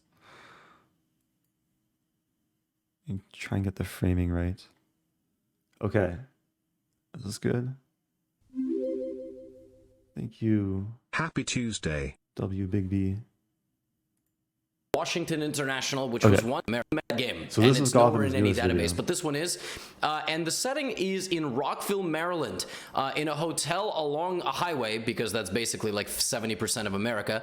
And it's the 4th round of the first ever Washington International, which was won by a very strong grandmaster, Gata Kamsky. Both Eric and I played Gata in Blitz that tournament. I have a picture somewhere, actually. Have to dig it up. Are 1.5 points out of 4. 10 years ago, I mean, about 9.5 years. Eric is an FM rated 2,328. I'm a random dude rated 2,194. Yeah, we were so small. Here we go. Then. This is Eric plays the move c4. Now the interesting thing, back in the day, my repertoire was e4, c6, so nothing surprising. I played the Caro-Kann, but against d4, I also played the Slav defense. So I played a lot of c6 stuff. So I'm trying to remember if I prepared for Levy. I have a decent memory of the game.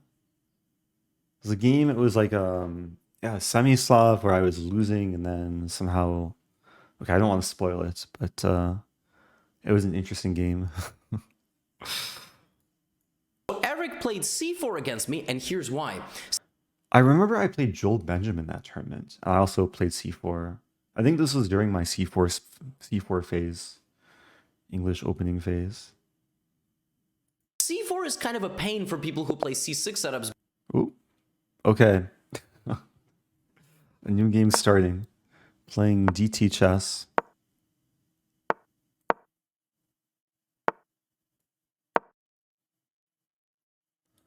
Okay, so this is actually a fun line. This is like a relatively fresh London line. Queenside Castle.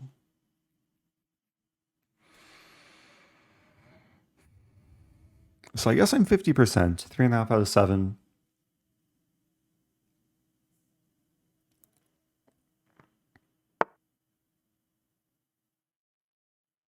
I want to play this move, but then knight a5, and there's e4.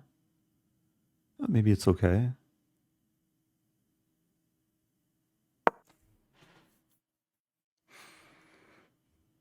I just want to play bishop g2. Also, g5 is an idea. And g5 is probably the main idea.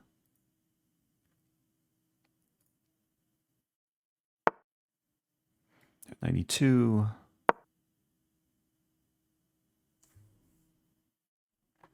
Yeah, it's a very exotic development scheme. Actually, for both sides.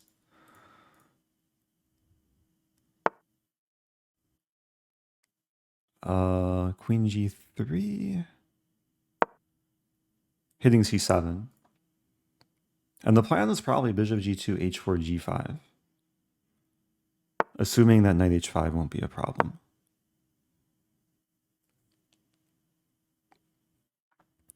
Okay, doing better on time this game.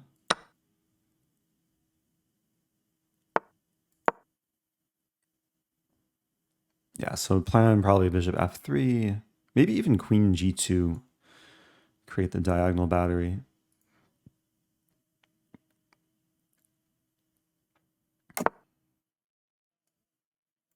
E5 is not huge pain.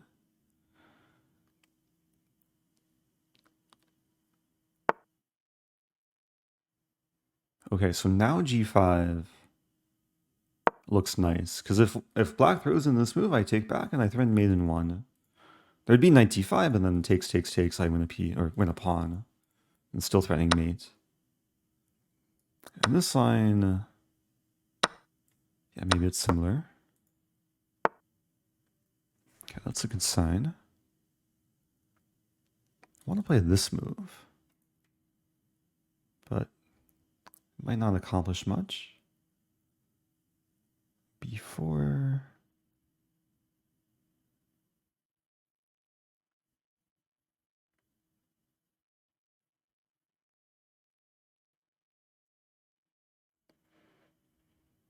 Okay. I can't be spending so much time there.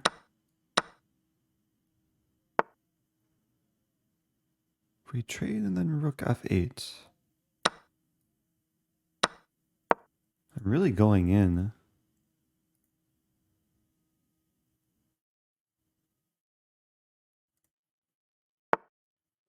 And g6. This knight has no legal moves. It's stuck from its pawns. Oh, am I losing a pawn? Oh no. Ah, I went in too deep. Also, my rook might get, rook getting trapped? No. Oh, it's kind of embarrassing. Okay, so I lost a pawn.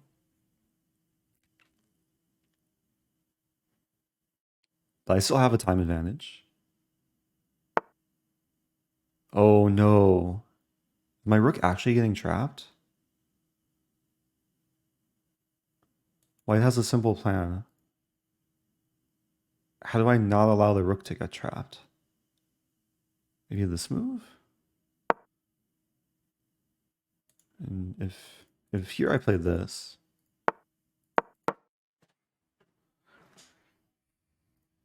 idea f5. I just need to kick the knight away so I have this move. And if this, I take first. This is terrifying.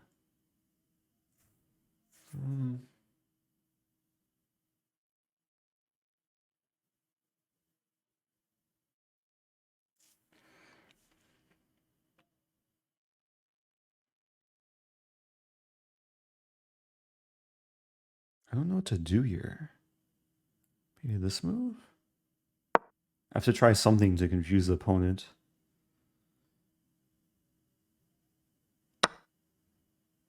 Takes, doesn't work. Or does it? It might.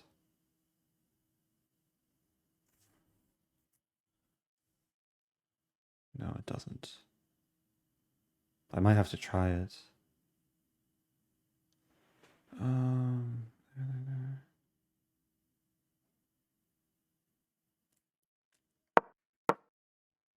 I'm not thrilled with this. Oh, there is a trick though. Actually, maybe there's not.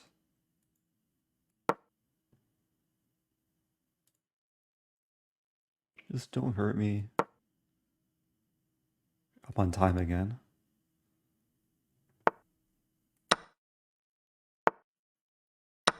I'm very surprised Black allowed that. That's still dangerous.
What is this game?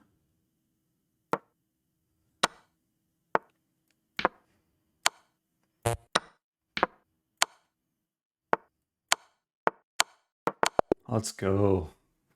What just happened there? I don't know how I won that. My rook was getting trapped a long time ago. Wow. Yeah, this is a clutch move. I think Black should have played this move.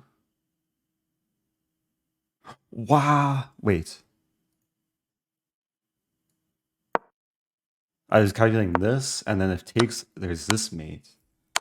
But black and queen here. I think it's losing, right? This is probably losing. -9. What a game. It's really tricky though. So apparently this is... Oh, this is winning after this. Ah, because knight here.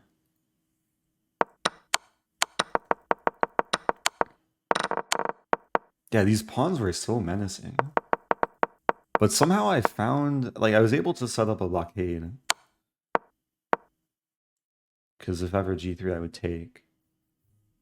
Actually, g3... Is g3 winning? g3 is still better for black. Okay. That was a pretty intense game.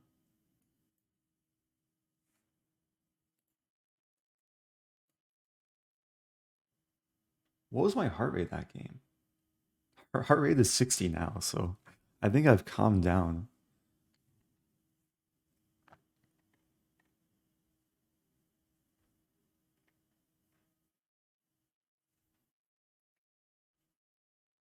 Oh, 112.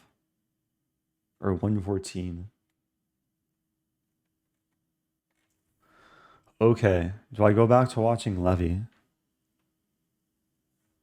Wait, I wanna, wait, 5 mistakes, 2 blunders, 1 missed win. Ooh, 70.7 accuracy. So how does this compare to Elite Chess? If I copy the PGN, paste it into Elite Chess, and then run the engine analysis.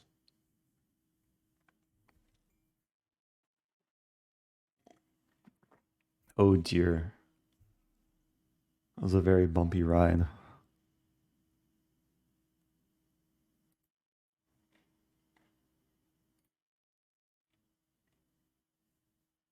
I was losing most of this ending. Like when my rook found itself on g8. What a game.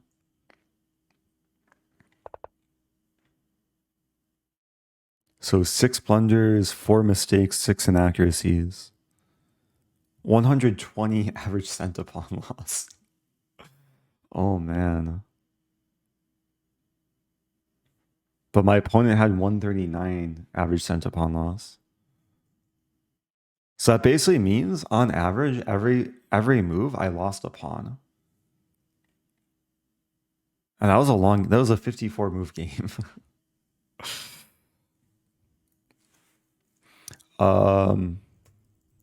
Yeah, I played a funny bullet game earlier, and I tweeted this morning. Here's my most recent tweet.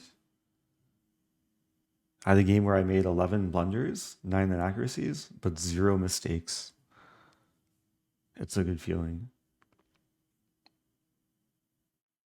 Anyway, okay. I'm back in the plus, at least based on my score.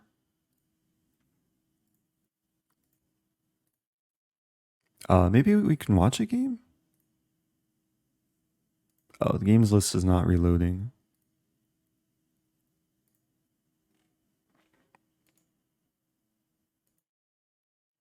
Wow, Dubov is still 8 out of 8. So I'm 4.5 out of 8. Still not in a place where I can see myself in the standings because the scrolling doesn't work.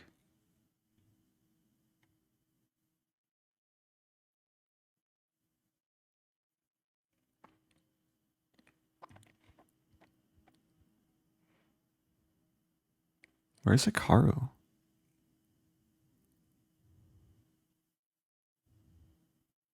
I'm not seeing Hikaru. I see Hess and Bach. Kamsky's up there. Oh, Hikaru's in 4th. Oh. I was looking too low.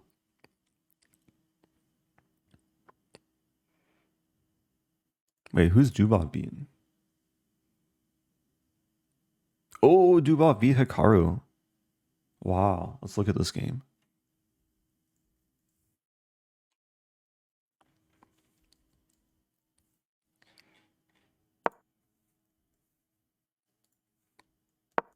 Beat Hikaru with the black pieces. Interesting setup.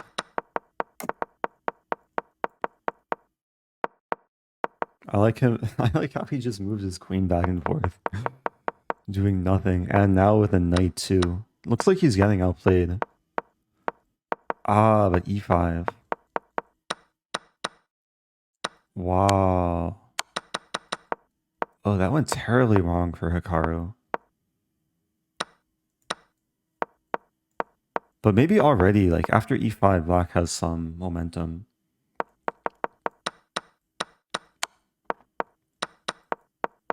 I think I'll come back to the Levy video after the tournament finishes.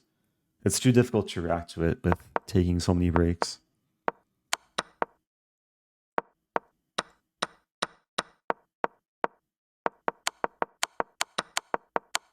Impressive game from Dubov. It really looked like he was getting squeezed. Okay, so how do I go back to the tournament? Because I have this tab. This tab I don't think is, this is analysis. This is Lee Chess. Oh, here we go. Okay. So let's cancel.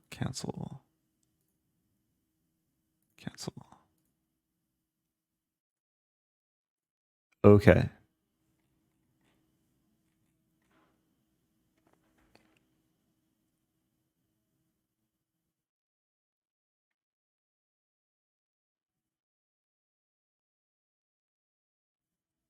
Oh, is the sound when pieces move, is that off? I hope it's okay. Just using basic desktop audio.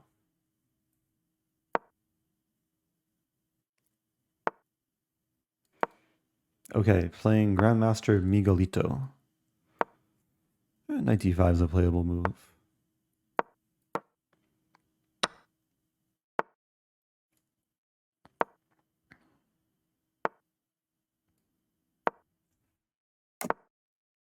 Just bishop e2 and castling. It's a more positional line.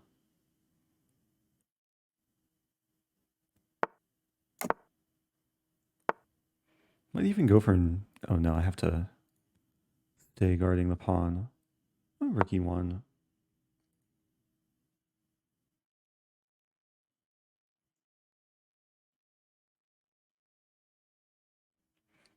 Yeah, there's different ways to like customize the move sound, but this should be default. Bishop c4. Because e6 I win this pawn.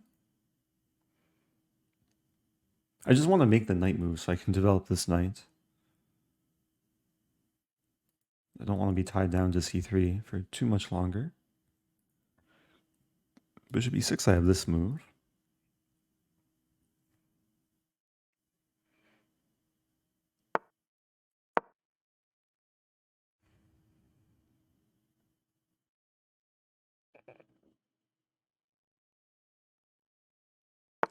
I was thinking d5 maybe could have been a consideration.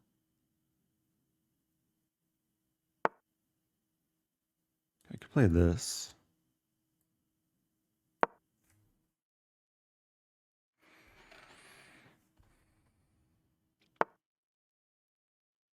I have to be careful.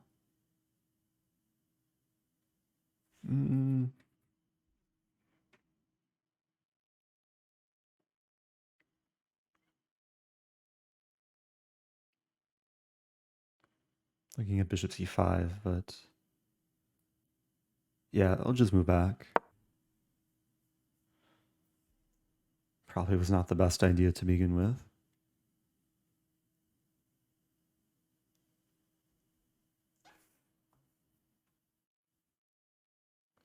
But position is very solid. Like this bishop is sad. This bishop isn't too effective. I still have this mini pawn chain. Yeah, knight h5 is, I guess, logical. f5 might be coming. f5, I'd probably play knight f1 to make room for the bishop.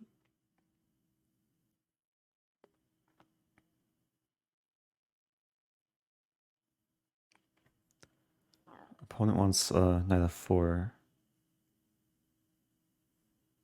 I'll play this first.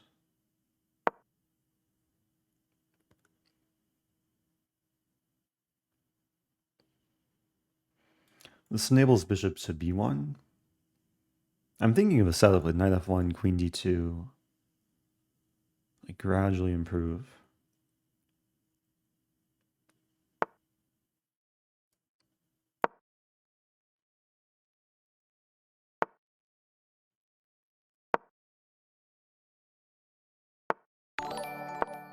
Whoa, it's done. Oh no, my money. Oh yes, your money. Thanks for the $100. That's so kind. I really appreciate that. It's a little bit flustering.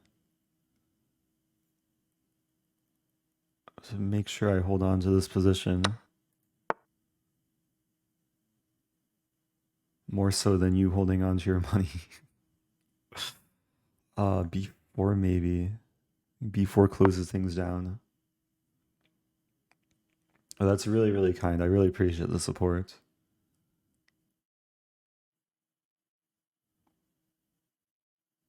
I'm happy I've managed to keep a time advantage this game. I go after this pawn now. 97 expected. Probably bishop f4 coming soon.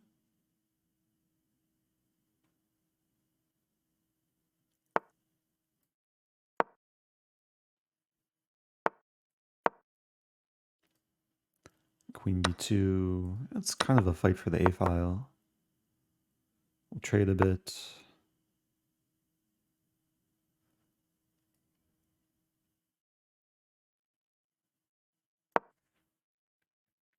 I do this and this now. Ooh. I think I can take and bishop e3. I'm not winning any material though because rook a1. Unless I play this. Does this work? Oh no, my queen. Let's try it. There's a funny line. Takes, takes, takes. Here.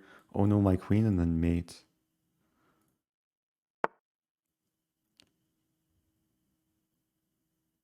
Oh, that's a good move. So bishop f1 probably. It's not what I want. That's probably what I need.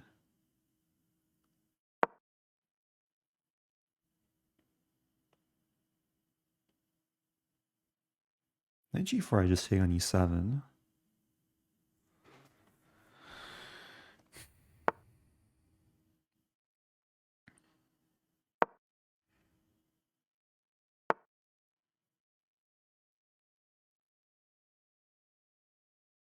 Interesting.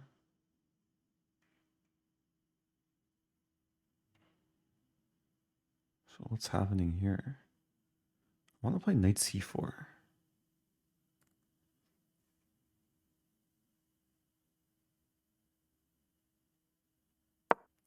Crazy move, but it defends f2. It also unleashes everything. So everything's hanging here. Trying to confuse the opponent. That was one big trade. This move, I do this and this.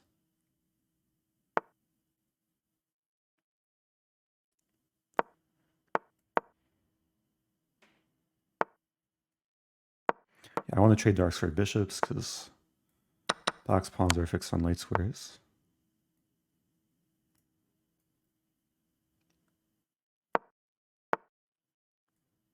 That's probably a good trade for me.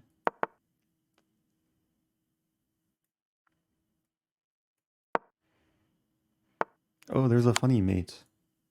King f5, bishop h3, checkmate. Okay, now the question is, how do I win this? Black and Zugzwang? I think black was in Zugzwang there.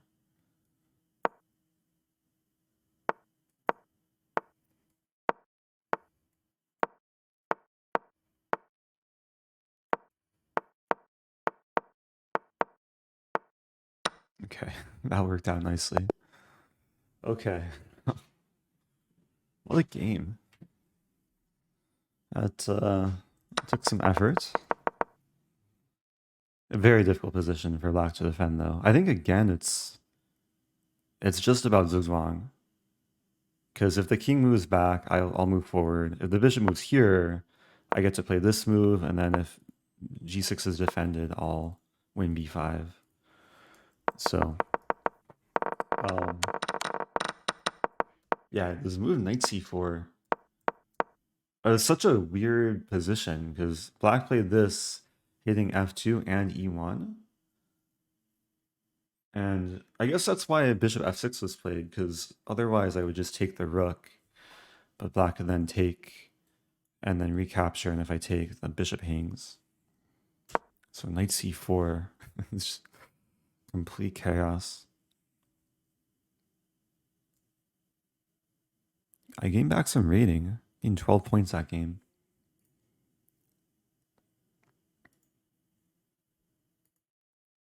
Okay. Duov won again, 9 out of 9. Hikaru in second place, but a point and a half behind.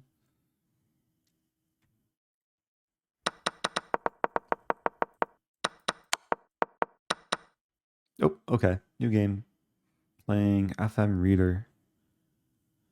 Good luck to my opponent.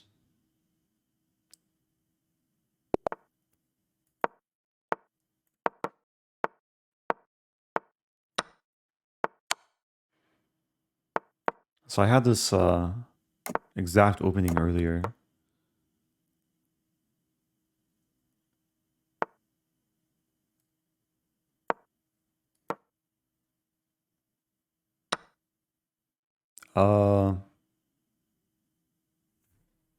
Usually the move is b5, but here I'm not sure. Like a5 might be better. B5.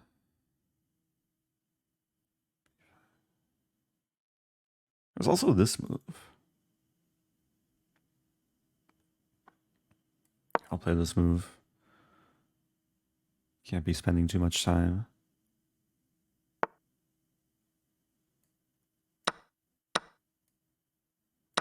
So I win a pawn. The problem is this bishop. I'm probably losing back the pawn too. So d3 is a candidate move.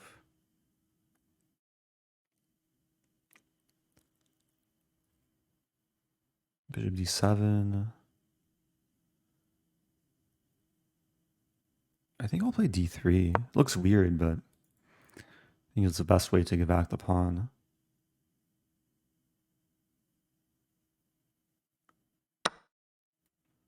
Trade. I don't mind if knight takes bishop is played. I'm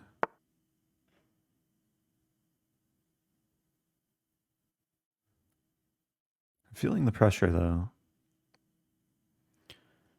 Rook c8.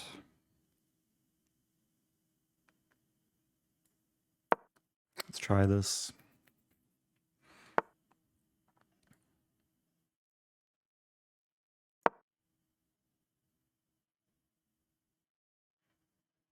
Okay, I'm feeling a little bit more comfortable here. Knight d5 is coming. And then b6. Where does my bishop go? I have to move all the way back to e8. Not a great square.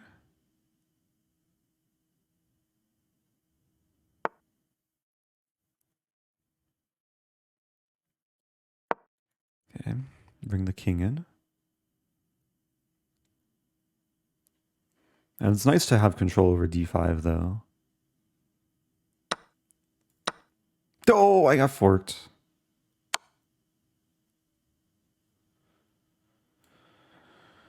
Oh, I'm kind of sad now. The game goes on.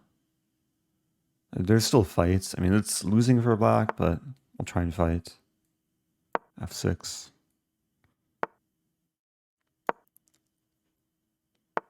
Just hoping for some miracle.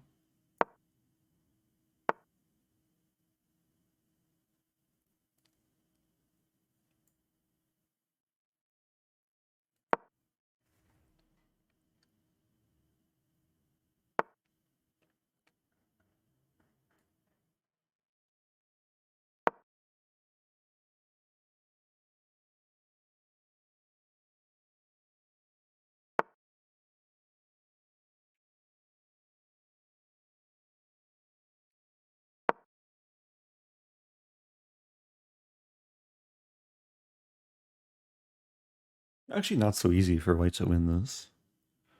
As long as I put up resistance.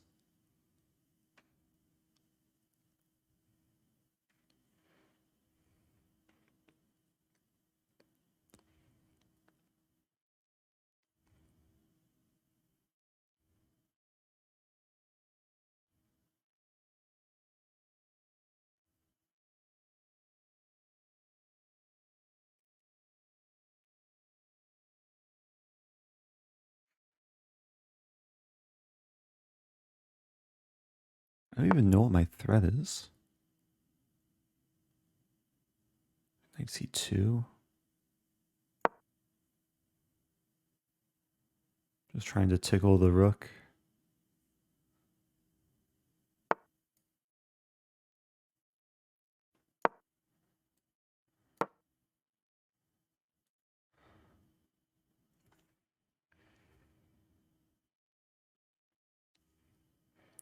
I don't think white has a plan either.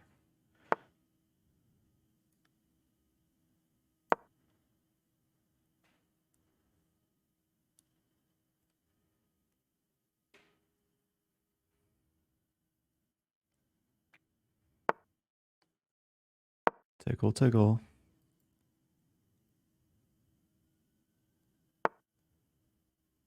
Uh-oh. Probably should not have done that. King here.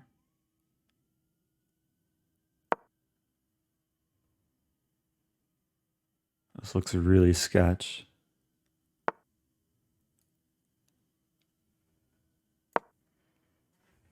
I'm maybe winning a pawn.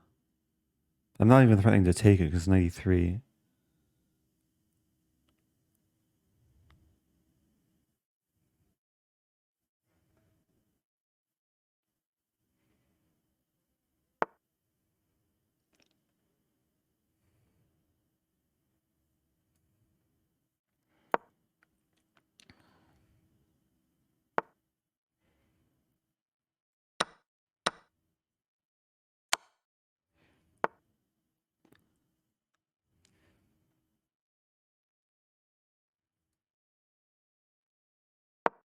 What is this move? I want to play knight d3.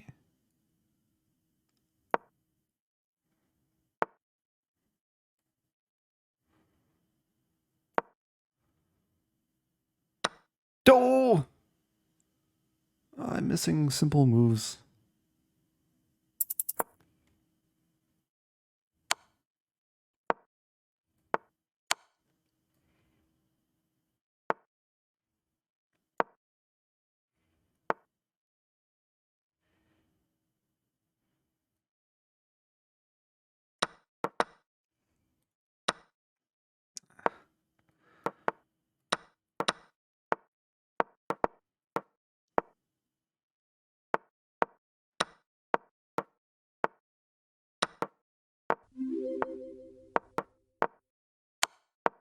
Oh no, my king.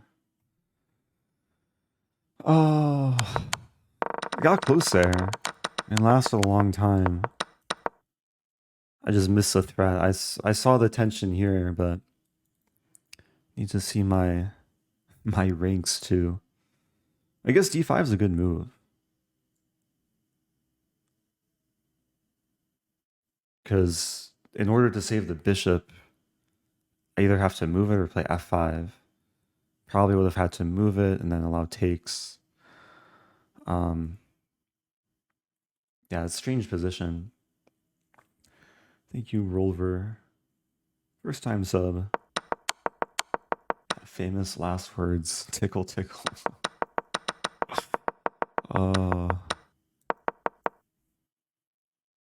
Okay, I should check the opening. Copy. Okay. So it's very similar to that previous game, but white didn't include DC5. So queen c2 here. I'm just supposed to take, but okay, I played knight d7. Yeah, we had some slight edge. Just want to go forward to... so this moment I guess I could have played b6. And trade, it's roughly equal.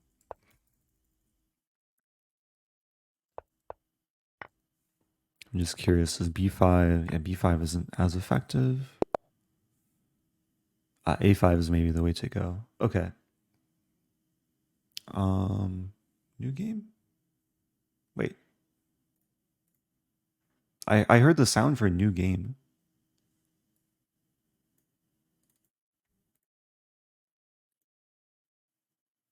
Oh, here it is. Okay, I guess I'm giving time odds.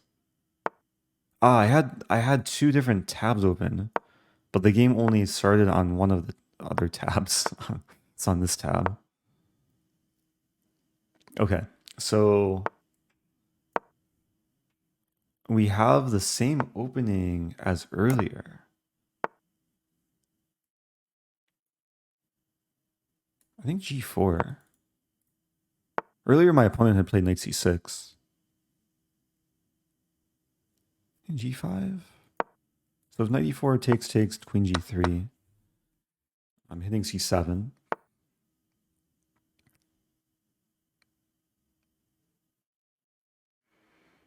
c5 is some plan. I shouldn't take too much time here, just h4, h5.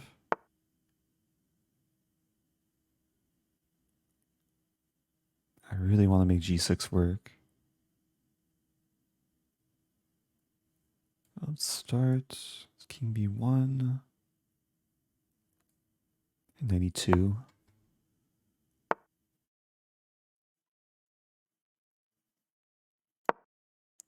It's my idea h6 now. h6 and g6 are both resources to consider. Probably h6 here. And queen a5, it can get very sharp. Queen a5, I have to play this.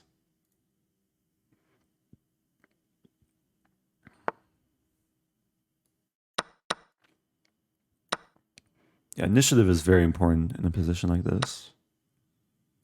Oh, g5 is going to fall. For rook g5, I have this. There's some queen d6 move. There's also queen e4.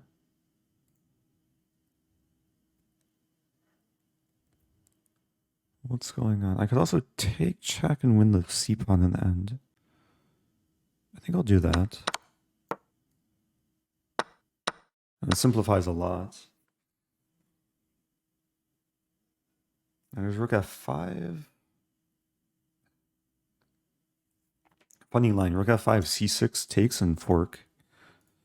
But there's c6 bishop a8. I'm trying to make sense of this. Okay, not happening. So I have rook d6. Maybe just this first. Knight g4.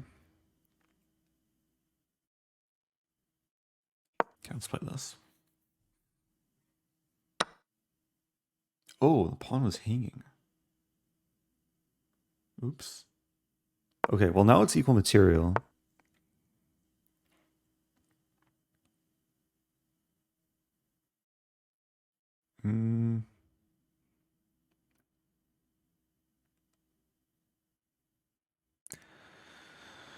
I don't want to play f4.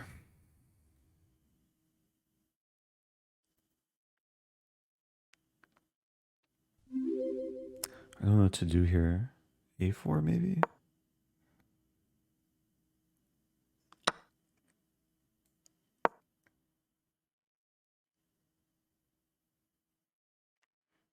a4 was more of a positional sacrifice. So my idea now king walking to b4. Is my knight trapped? I do have f4. I have to play f4. That's crazy. Knight just got trapped in the center. But thankfully f4 en passant I take with knight.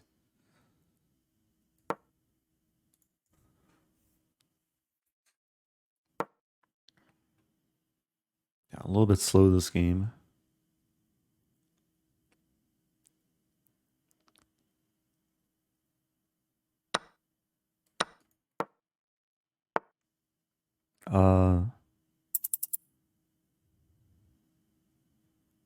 This looks terrifying.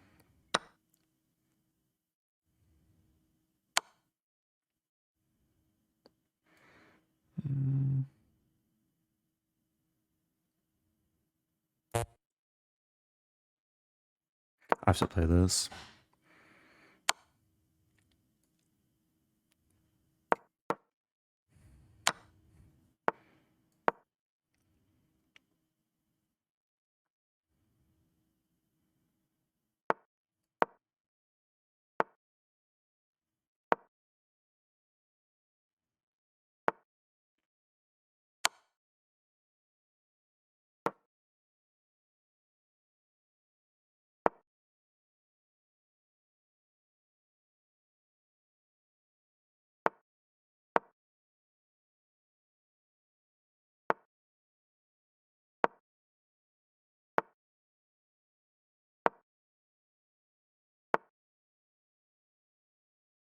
No! I think it's losing though. Because bishop d3. I shouldn't flag though. Oh, what to do? That's what I get for moving too slowly. Final position, bishop here. The problem is bishop takes, and if I take with pawn, I lose this pawn. If I take with knight, I lose the c pawn. So I think it wasn't like I flagged in a drawing position, right? Yeah. Well played to my opponent though. a4 fork. Ah, that's actually a good point. Takes. Black can't take. But I'm still losing this pawn eventually. Hey, it's Chessbra. What's up, Chessbra? Was Chessbra playing Title Tuesday? Wait, was that the last round? Are we done with the tournament? I guess we are, right? Jubov 10 out of 11.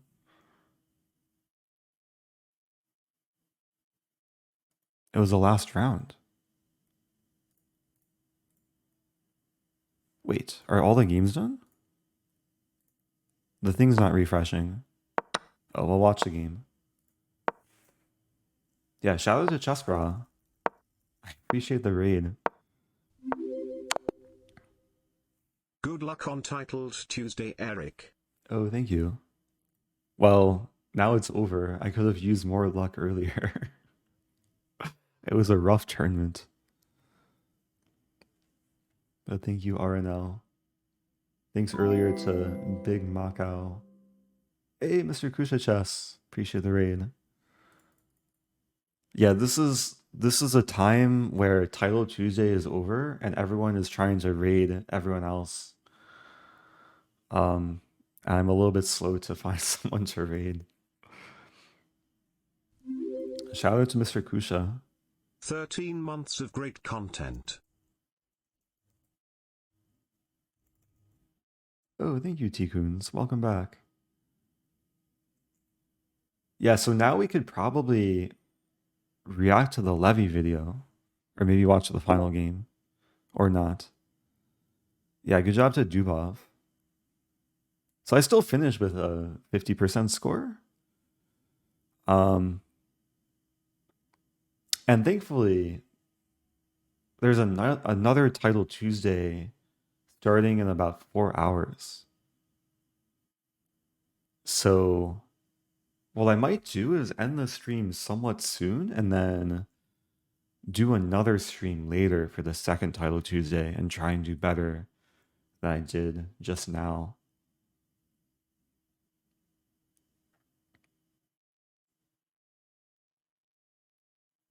Anyway, yeah, maybe I'll watch this. I'll react a little bit to the Levy video. I don't know if I'll make it through the whole thing, but for those that are unaware, maybe we can start from the beginning. Levy posted a video not too long ago titled "My First Game Against Eric Rosen." Let's like it. Okay, good thing I'm subscribed. Doggy says do a 12-hour stream. Well, only 10 hours? Less than 10 hours to go. No, I need some fresh air and some food to recharge at some point. Ladies and gentlemen, if you enjoy any chess content here on YouTube, then you're obviously familiar with the name Eric Rosen. You're probably also familiar with the name Gotham Chess or Levy Rosman. I really don't like that guy, but I tend to feature him in my videos quite a bit. He's funny. He's got a funny chess style. Jokes aside, you've watched myself and Eric play many games against each other online, probably 700 or 800 at this point. However, few people know that we've played 2 games over the board against each other over the years. In this video, I'm going to show you... So I'm looking for a score sheet because I know I have the score sheet of this game. And I thought I had a photo of it, but I'm not finding it so easily. Let me see. Bear with me one moment. Also, let me change the stream title. Reacting to Levy.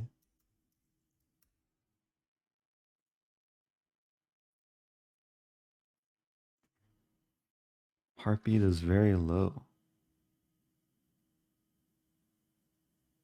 Oh yeah. I peaked somewhere around 115, 120 this stream.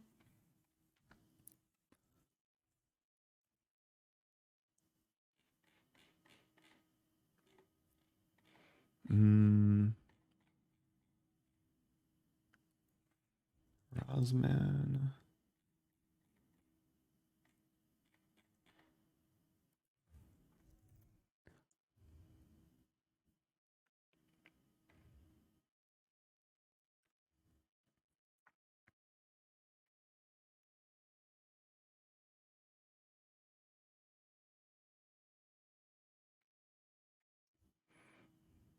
Again, bear with me. Because I think I might have a picture of the score sheet.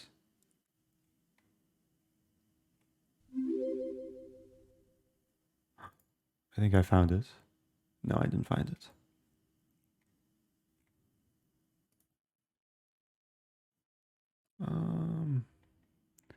I feel like I'm close to finding it.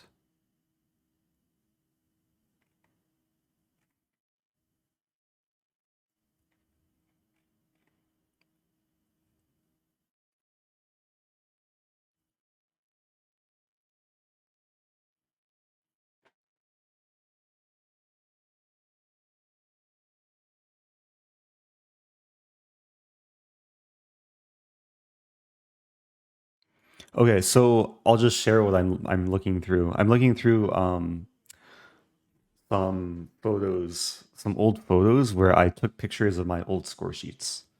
And this is one like old score sheet. Around the time I played Levy. But this wasn't against Levy. But this was probably around the same year.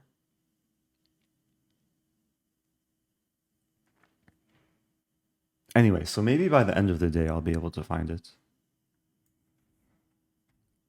Thank you, the Royal Drown. Subbing for 2 months.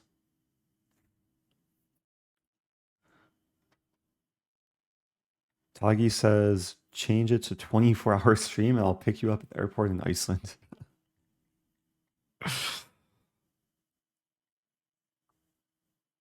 Oh, but you still would if I just ask. Ah, okay. I might take you up on that. I don't know if we'll have a 24-hour stream this month.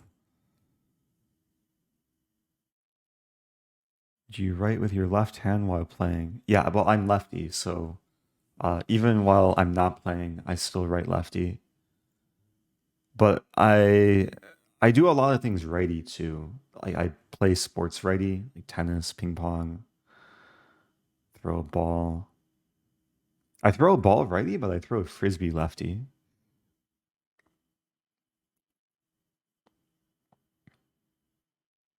Oh, if you want a 24-hour stream, follow Josh. Doing a 24-hour stream on March 24th.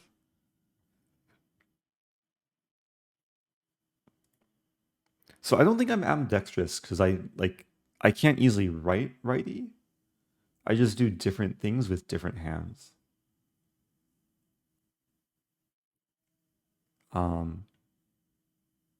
Maybe there's some people similar. I know Nadal. Nadal plays tennis lefty, but writes righty. You the first classical chess game we ever played against each other in the year 2012. We also played one, I think, in 2016 in Chicago, but I don't have that game, and it's nowhere in any database, but this one is. And the setting is in Rockville, Maryland, in a hotel along a highway, because that's basically like 70% of America. And it's the 4th round of the first ever Washington International, which was won by a very strong grandmaster, Garakamsky. Both Eric and I are 1.5 points out of 4. 10 years ago, maybe about 9.5 years. Eric is an FM rated 2,328. I'm a random dude rated 2,194. Here we go. This is Eric plays the move c4. Now the interesting thing, back in the day, my repertoire was e4, c6, so nothing surprising. Okay, I was just looking for pictures from 2012. I found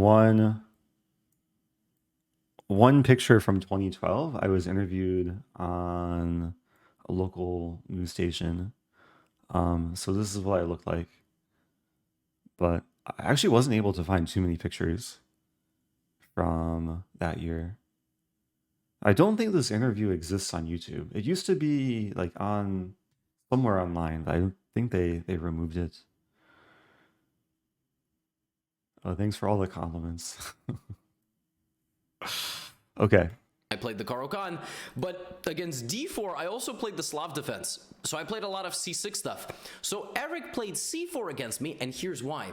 c4 is kind of a pain for people who play c6 setups. Yeah, when I played, when I was playing the English, I would usually transpose into a Panov Caro-Kann with e4. Because if I still try to play for c6, yeah, and I try to play e4, into a Caro-Kann, or I try to play into a Slav, he can use this move order. And you see... Oh, this move order too. Wait, is this what I did? Eric was a genius even 10 years ago, right? That really never went away. He uses this move order, which nowadays is very trendy, and delays the move d4. This move order is a super pain in the butt for people who play Slavs, because if you take on c4, the bishop is still defending, but white can just delay the move d4 completely. And now black is forced into a decision. Should black play a random pawn move like g6, white goes d4, and now black is playing a Schlechter Slav, which is just trash. It's just, I mean, it's fine, but it's not very... Actually, Kamsky is known for playing this, and Kamsky has like really good results. But I think objectively, it's probably a little bit trash. Very good. It's very passive. And if black develops the light squared bishop, then in many variations, yeah, exactly. Yeah. I already put the arrow here, actually, preparing for this video.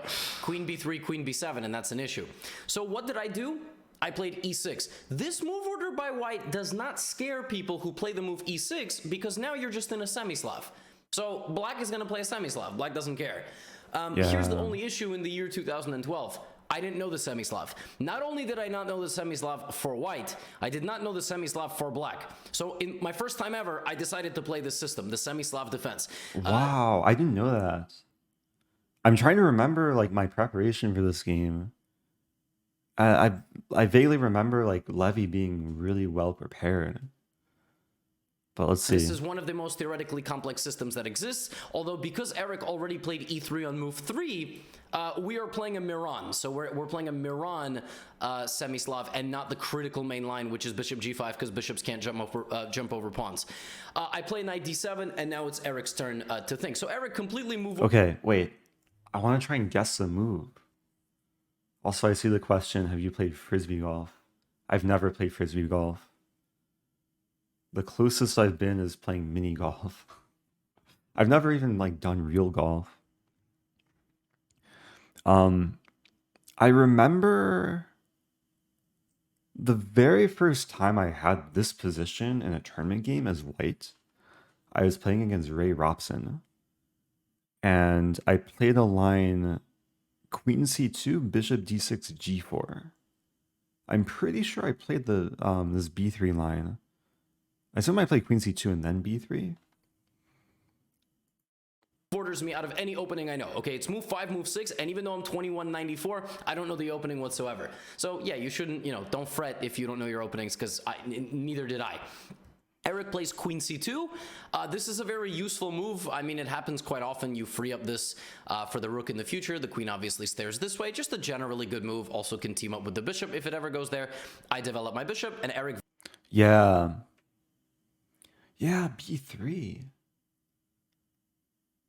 Oh man, it's been so long. This was before my London phase. This is probably like 3 or 4 years before I discovered the London, and then I just gave up this opening completely. But there was a time where like this was a fun line to play. And yeah, I played this move g4 a few times in tournament play. Inspired by Shirov and Shabalov. Oh, Let's Go Eric Go is a professional disc golfer from 1999 to 2003. Wow. I didn't know that was like a thing you can be professional in. That's cool. Oh dear, what is this link?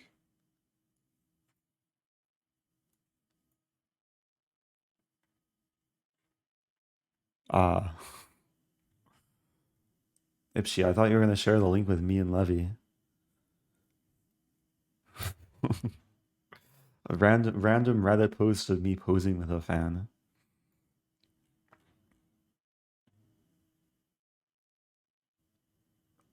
How old were you in this game? 2012, I guess I was 18 or 19. I think I was 18. Because this was summer 2012.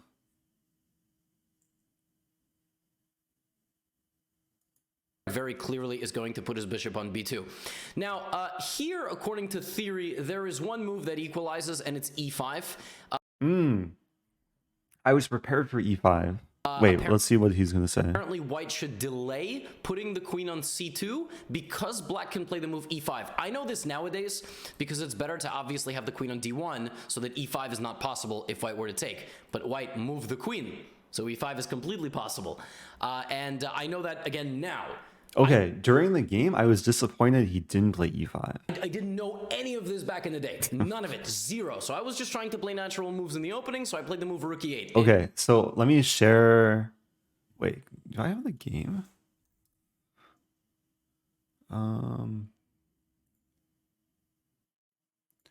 Eric, Rosen, Levy, Rosman. Oh, there's going to be so many studies, though.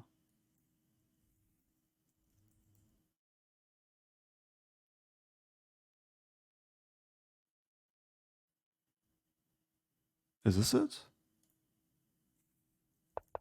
Oh, this is a game. Hey, okay, I found the game. I guess I input this at some point a while ago. Oh, Tyler Maker asking, how well did you know Levy back then? Barely at all. I knew he existed. And then when we played, I had hard proof that he existed. But beyond that, I met him once at some point. It was after the tournament we played. I saw him in, I think, in New York, and like there was a random night that we like took a subway ride together. Maybe also in 2012. So if you scroll far back enough on my Twitter timeline, you have to scroll really far back, but you'll find a picture of Levy. Let me see if I can find it. It was the very first photo I ever took of Levy. Oh, no. So some other Levy photos, but we have to scroll even further back.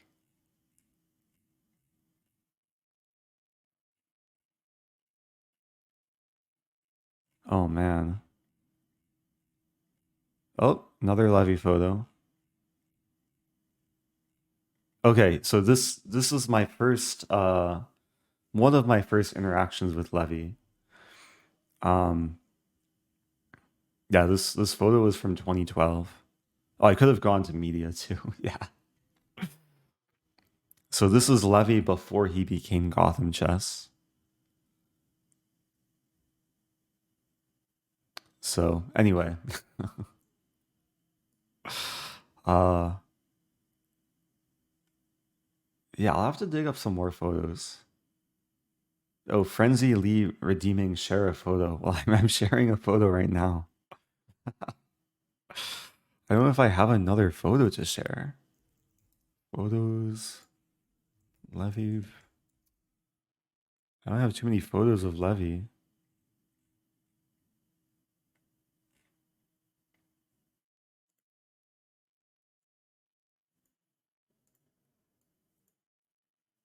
Hmm.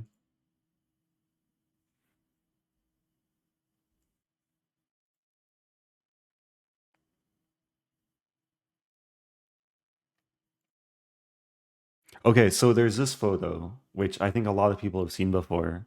But before this photo was snapped, there's this photo. This is a selfie that was never published.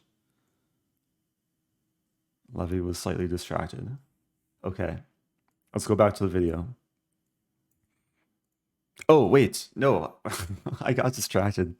Um, so I wanted to explain this moment of e5 because Levy said it equalizes, which it should equalize, but based on my theoretical knowledge in 2012, I would have looked forward to this line because I was going to play bishop e2, provoking black to play e4, and then knight d2.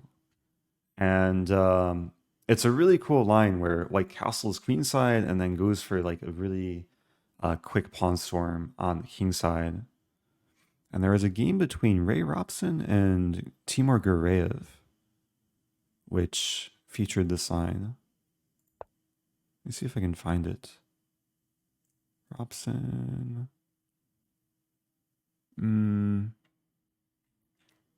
G4.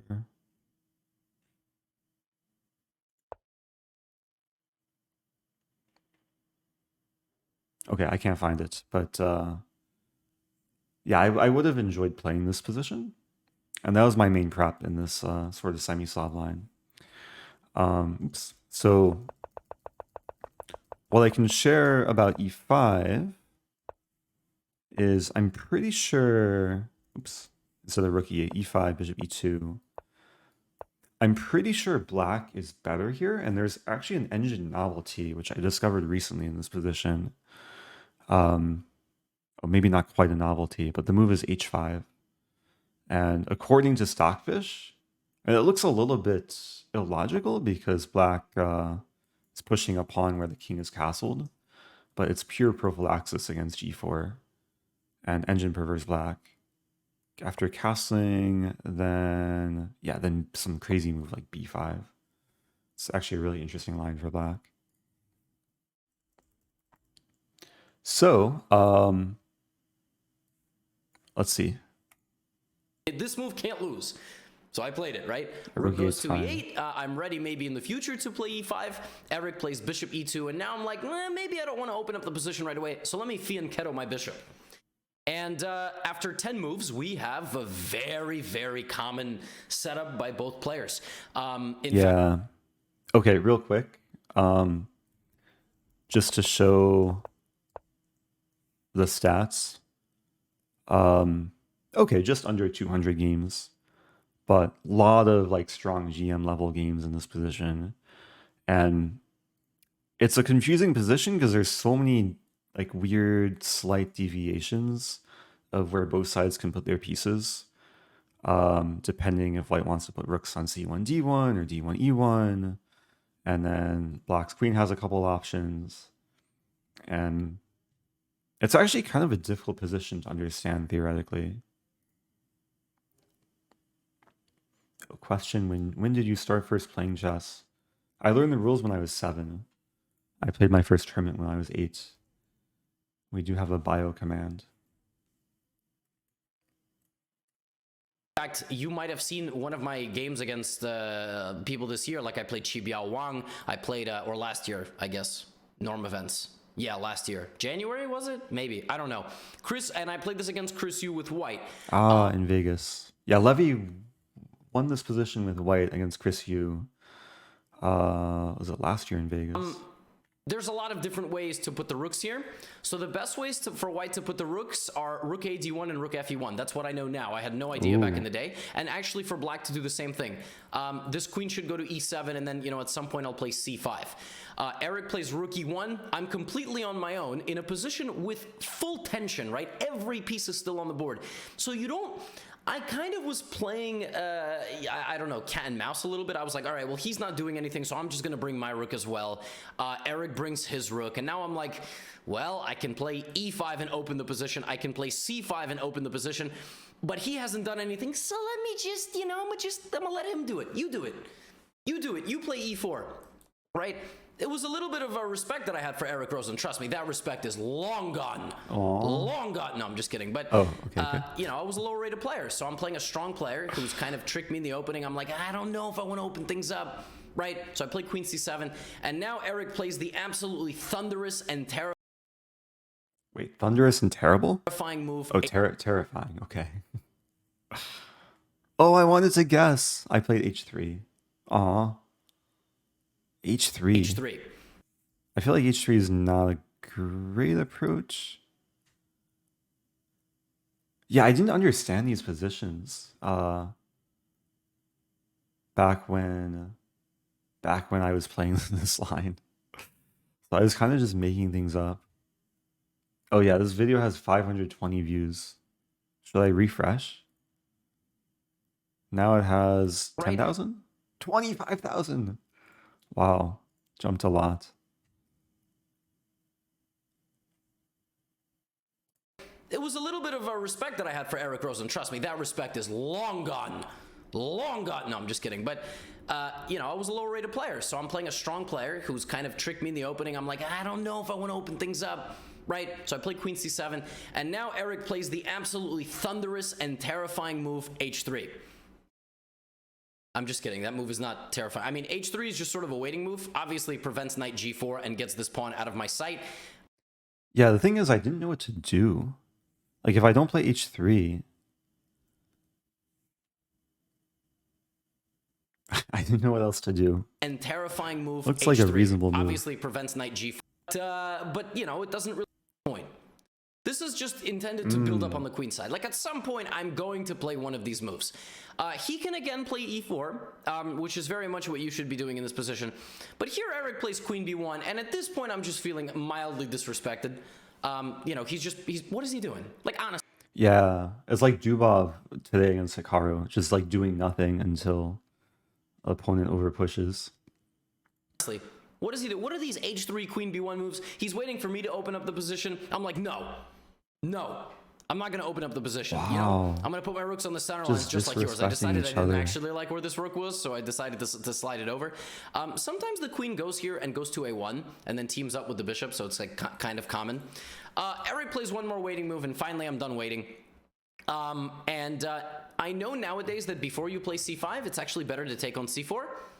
So you take on c4 and either the bishop has to move again, or this and c5, and there's a big battle ahead. I decide it's time to play the move c5. I have made as many waiting moves as possible, so it is time to play the move c5 and open things up. Eric takes, I take, and again, here he can... Okay. I'm having flashbacks now. I'm having really, like, bad flashbacks of Levy just storming all his pawns down my queen side. And it was really uncomfortable. Explode the middle of the board with the move e4. I mean, What? e4, all the center pawns are going to collapse. We might get takes, takes, takes, takes, takes, takes, takes, takes, takes, takes, and knight f6. Here's the problem. It's probably just a draw. I mean, we have the exact same pieces and exact same pawns. I mean, it's Whoa, it's no Anna one's winning this Cramlin. position. Thank you, Anna Cramlin. Shout out to Anna, who probably also played Title Tuesday. If you're just joining, I'm watching a video of Levy sharing my first game, or the first game we played back in 2012. Yeah, welcome to all the Cramlings. I know Anna moved into like a new place. I hope it's been a smooth transition. Anyway, okay, back to video. As you can see, the eval bar is ready to go home. So am I. Actually, I'm home already. So this doesn't make any sense. Maybe Eric doesn't want to explode the center in this way. You also don't want to take c5 because there's no reason to give black two center pawns. Well, not really, but they both control the center. So that's not very good. So Eric thinks about the position here and overthinks, which is a thing. Oh no, I overthink. I remember I allowed c4. Maybe I'm supposed to play e4. That sometimes happens when you're kind of too focused on keeping the tension. He slides the bishop back to c2. Yeah. Now that move is weird because I don't know what white wants. So now black has a free turn basically, and I decide to play h6, which gets my my pawn out of the way as well. He now can go bishop f5 to target my knight. He can continue with the plan of queen a1. Eric plays the move rook c1, and this shows me that he is ready to clear out the c. I'll say I'm so disappointed with the way I played this game. Looking back on it, like combining h3 and queen b1 and bishop c2 and now rook c1, I just didn't know what to do, and I played like a scared turtle. C-file, so I slide my queen out of danger. You know why I did this, by the way? Gifting to Anna. I'm not gonna lie to you. I don't know what I was thinking 10 years ago, but I think because I saw him do it and his rating is higher than mine, that I can do it too. All right, I'm guilty of the same stuff you're guilty of. All right, queen b8 I don't think is absolutely necessary at all. Eric plays rook ed1, and again, notice how he slid his rooks over? That means that he is intending to attack on this side of the board. He made my next... Yeah, I was playing like an FM. My pre-IM days. Very simple. Because oh, c4 is coming. Yeah. He wants to open the position for his rooks. Well, I'm going to shut the door. And after c4, the game completely changes flavor, shape, form, texture, whatever you want to use. c4 is a very important move. Why? Well, if the pawns are traded, right, the pawn blocks his rook. Okay, then my next move, I'm going to play b5. So I'm going to lock down the queen side completely. His pieces are really suffocating to get out, right? Sorry, I keep clicking squares. Now, he could take the center, absolutely. And it's going to get very messy. I mean, I can... Bishop f4. Play bishop f4, for example. Who even guards the rook? Nobody. The rook is trapped. Like, literally, the rook is... I mean, if you play knight d2, okay, congrats. You managed to literally make the ugliest formation of pieces ever. Yeah, this is the turtle formation. Don't play the turtle formation. Unless you want to be like a turtle. So that's not possible, right? So that's the issue with the move c4 for white. Oh, why is your hair waving? It's just saying hi. Sometimes it likes to wave when new people join.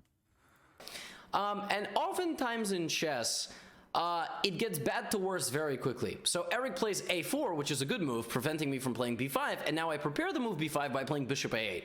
I was very happy with this move. Levy Now, played a really good game up until this apparently point. here, the computer says that white has to play bishop a1 to play dear. the move b4. Like, b4.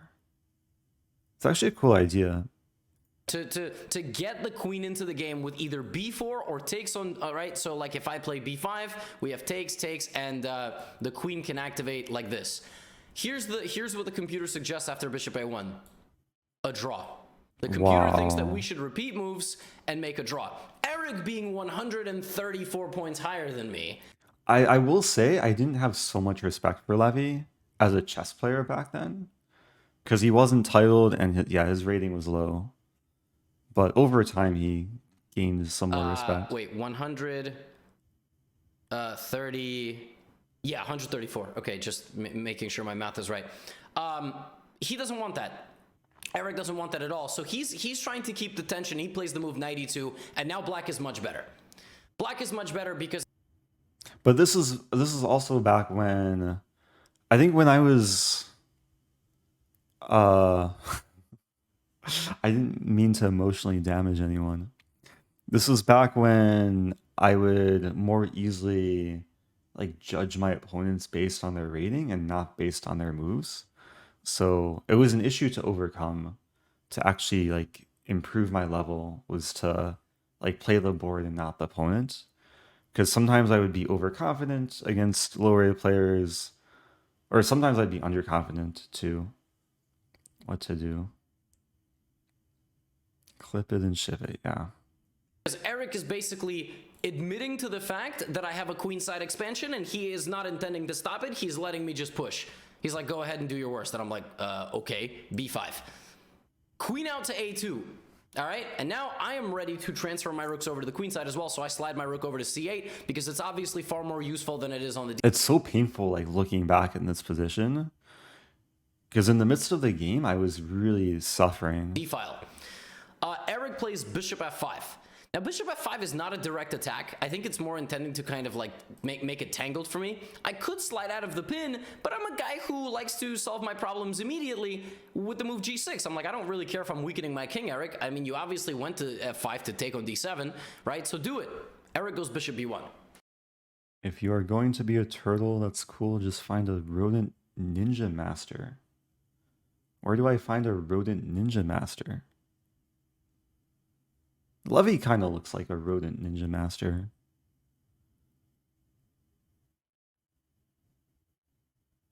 I actually never watched Teenage Mutant Turtles, so I don't know if there's like a reference. But if we like look at this position, white is definitely more turtle-like, and black is definitely more rodent ninja turtle-like, whatever that means. Oops. What? I mean, Eric drove his car to the nearest restaurant, got there and decided he didn't want the food and just went all the way back. What? There's no way that can be good. Yeah, sometimes it happens where like I want food, but then I realize I'm not hungry. And then I retreat into my B1 square. Now at this point, I begin a series of suspicious moves. Suspicious in the sense that I have a very clear plan forward here. I shouldn't take on b3. I should play b4 with the intention to play the move c3. Yeah. That is what I should be doing. Trapping For example, all my I mean, things. just, you know, this is the worst bishop in the world on a1. That is what I'm trying to do, right? I'm playing b4 in order to play the move c3. I would take on So c4. he should obviously take on c4. And I then suppose b3. what I just never saw here, like something that I overlooked, was that after takes on c4, rook takes c4. If I play bishop d5, pinning the rook to the queen, then he just takes my rook, and I thought the advantage was gone. I missed, I think, the move b3. Rook takes c8. B takes a2. Rook takes b8. Rook takes b8. And now there are two hanging bishops. So at the end of the day, Tactics. I'm up a piece, and you know, he's higher rated, but I'm gonna win. Yeah, I don't know what I really overlooked. I mean, b4 looks incredibly juicy to play. I decided to play bishop c6, which in hindsight, I don't understand. I mean, the bishop's not, like, what? I don't know. Sometimes I look at my old games, I want to vomit. I want to vomit, like, separate of looking at the games, though. you know, digestive problems. Yeah, I mean, bishop c6 is... what am I doing? Bishop c6 looks like a normal move, like getting the bishop out of the corner. But goes to show, like, tactics are important here. So now I let Eric liquidate one set of pawns. I mean, I should have played b4. And he plays queen a5. Now here, again, I have the move b4, and this actually leads to a really, really incredible sequence, which I obviously completely missed because I'm not as good. I would have probably not even Okay, so b4... seen this now. Wait, let's bring up the game. We'll look from Black's perspective too.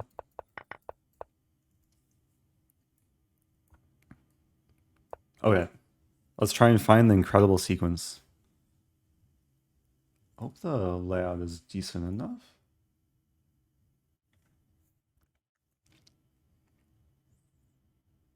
All right, so the reason why Black probably doesn't play b4 immediately is because the pawn looks hanging. But apparently this somehow works for Black. I'm assuming...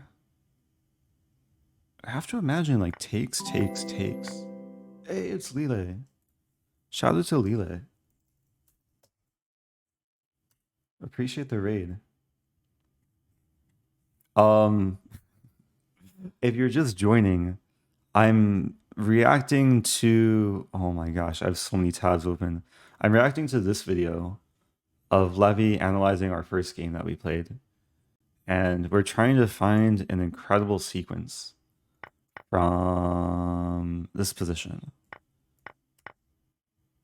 And I imagine bishop f3?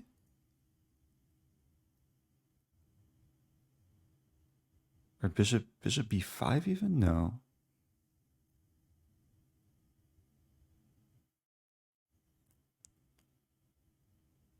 What to do here? Oh, queen b7, maybe. Threatening rook a8 to trap the queen and also threatening the knight. It's actually crazy that the whole fifth rank is controlled by Black things.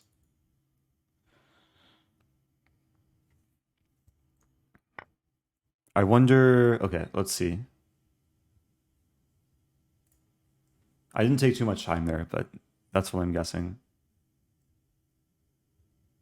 Maybe we could mix up the move order first. Start with bishop f3. Let's see.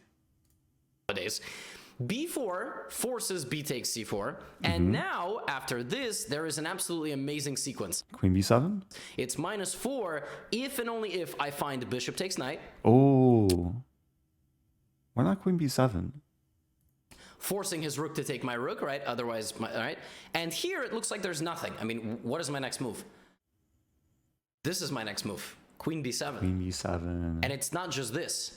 I probably saw this and was like, well, I mean, he just goes here. Rook a8. His queen is trapped. Oops. Is he going to draw the arrows? I make the little getaway from my rook, and every square on the fifth rank is covered. By the way, remember the move g6 that he forced me to play like 5 moves ago? Yeah, well, thanks to that move, I'm trapping his queen. So a while ago, he played bishop Wait. Yeah, well, thanks to that. Let's imagine the pawn's still on g7. Oh yeah, then the queen would escape via f5 and then back to c2. Okay, now I'm curious. He said the only move is bishop f3, but what if queen b7 right away? Ah, d5. Black's still better though. But bishop f3 is way more forcing. That's really nice. Oops. So takes. And yeah, this is a massive threat. Wow.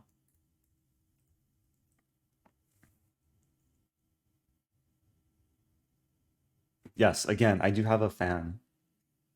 It's my smallest fan. It's a way to stay cool. Because I'm not cool enough. But now I'm becoming too cool, maybe. Yeah, we should make a fan command. Mods, feel free to make a fan command. Oh, Pony says, "Hi, Mr. Rosen, been a follower on YouTube. Just found out you have a Twitch stream.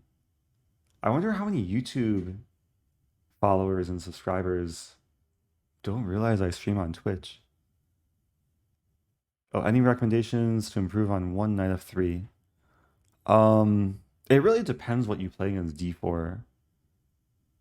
Because whatever you play against d4, you can usually have a similar line against knight of 3.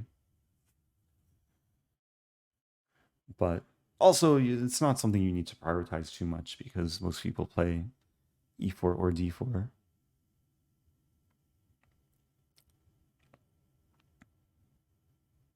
M. Price watched on YouTube for 6 months before seeing my streams. Maybe I should promote my Twitch more on YouTube. Thank you, Stuart N.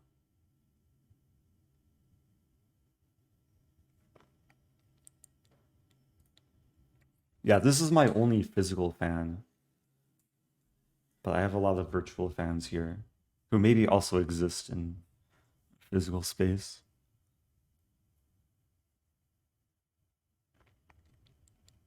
Oh, getting a lot of questions.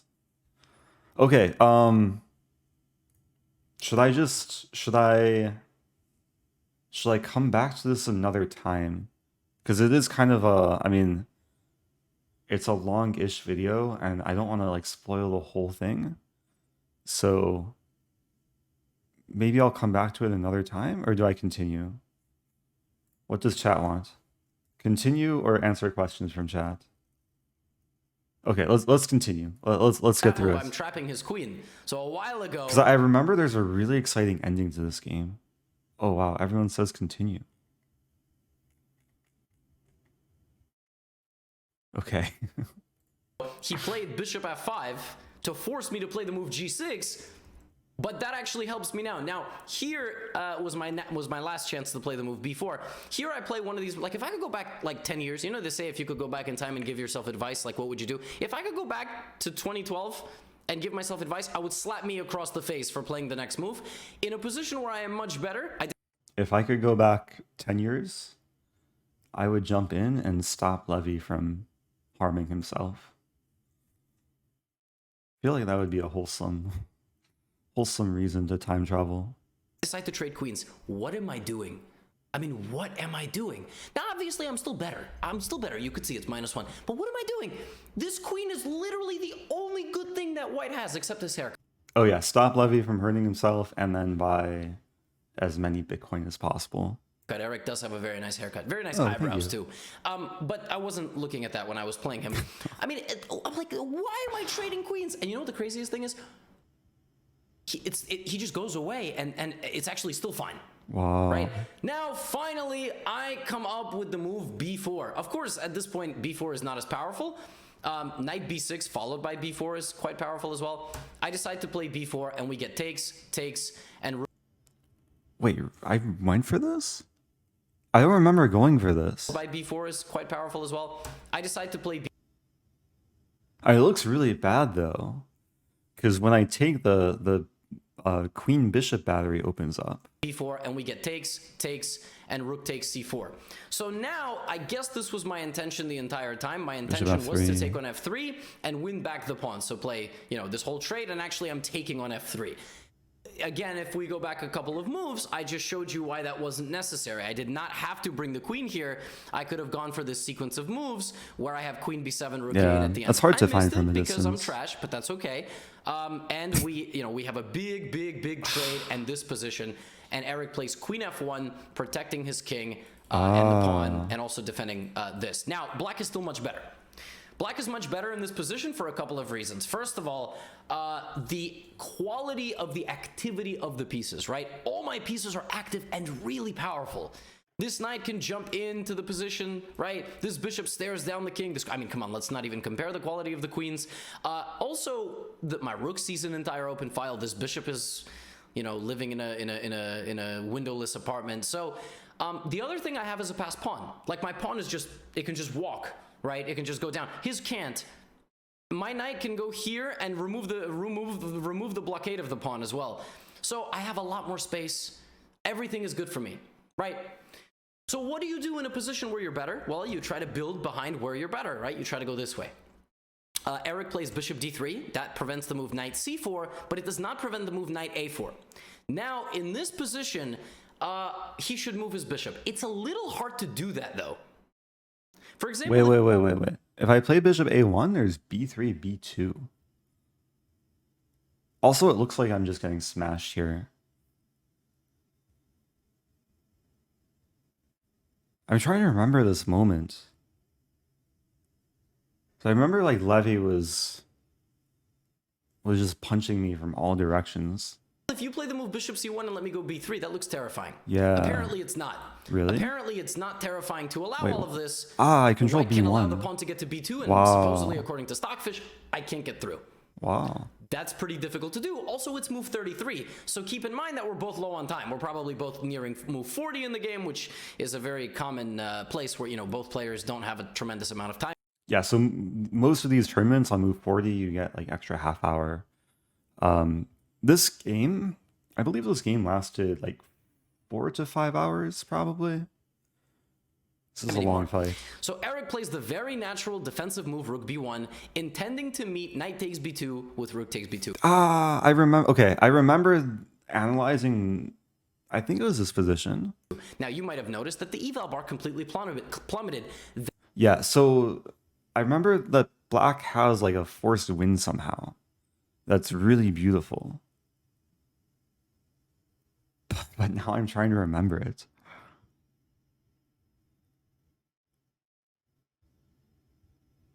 There's some like crazy line here. That's actually because rook b1 loses. It's not the right way to play defense here. Here's why. Okay, let's try and figure out why. So we can go back to the Lichess study. Okay,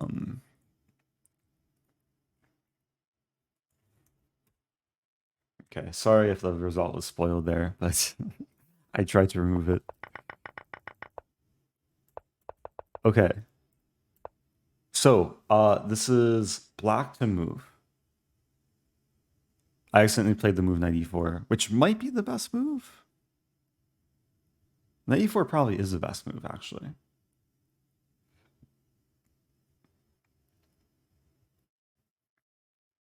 Knight e4 looks really strong because his friend's knight d2.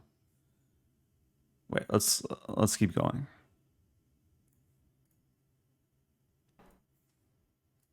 Here's why. I can just take.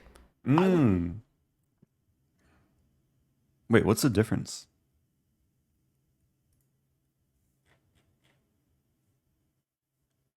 Takes. Okay, so apparently this is winning for black, but why? Rook. The rook wants to enter, but there's no entry points for the rook. And the knight wants to enter, but the knight can't really enter. Some tea got stuck in my throat. Man. Rook a8. But what is rook a8 threatening?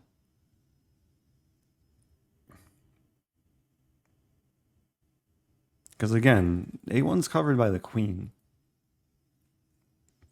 Rook a8 threatening rook a4. The majestic rook a4. Knight d5.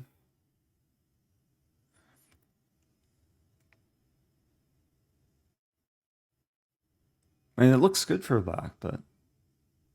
Oh, knight g4? No, knight g4 takes queen g2.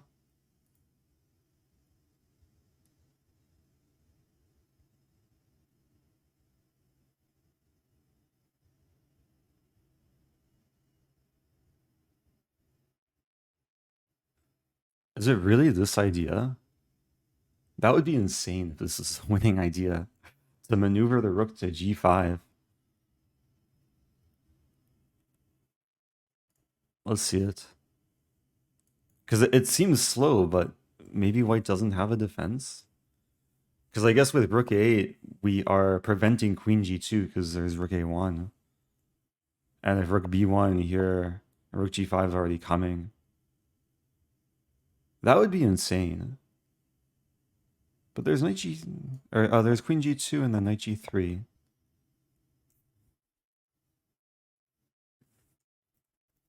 Knight d5 and take the e3 pawn.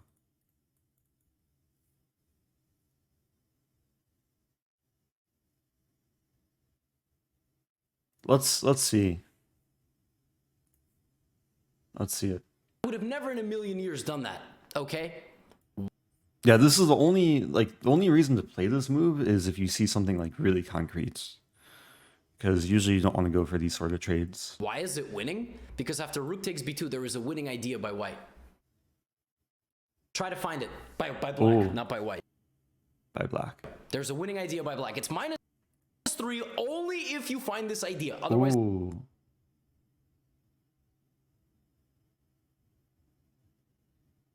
Knight d5 and take on e3. Ah, and the bishop is hit. Does white have no defense to that? Knight d5 would have queen here.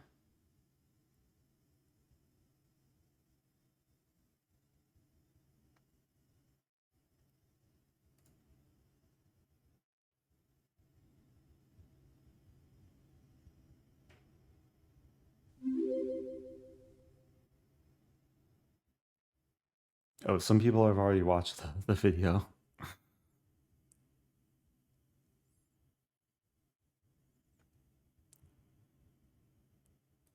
Rook c1, knight c1.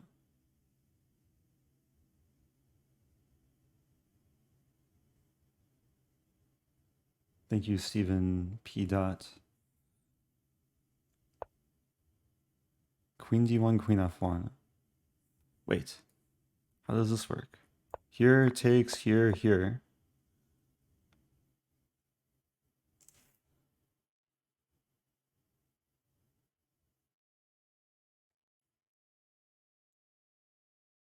I'm trying to test chat because a lot of people were saying knight d5.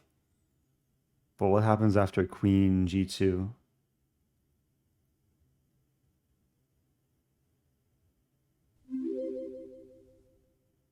Quack.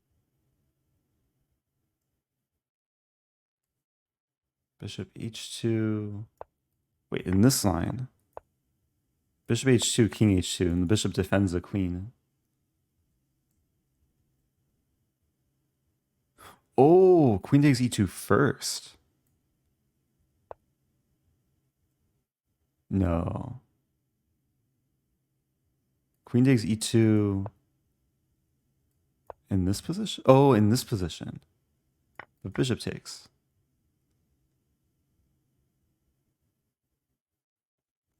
I'm not seeing, like, I'm not fully seeing it.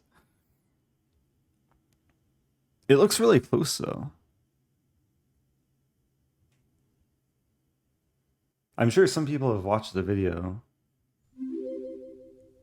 Queen e2 takes here. That doesn't work. Knight e3.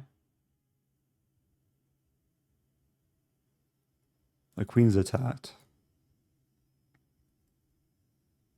It might be rook a8. But I have a vague memory of knight d5 being the move. Let's see.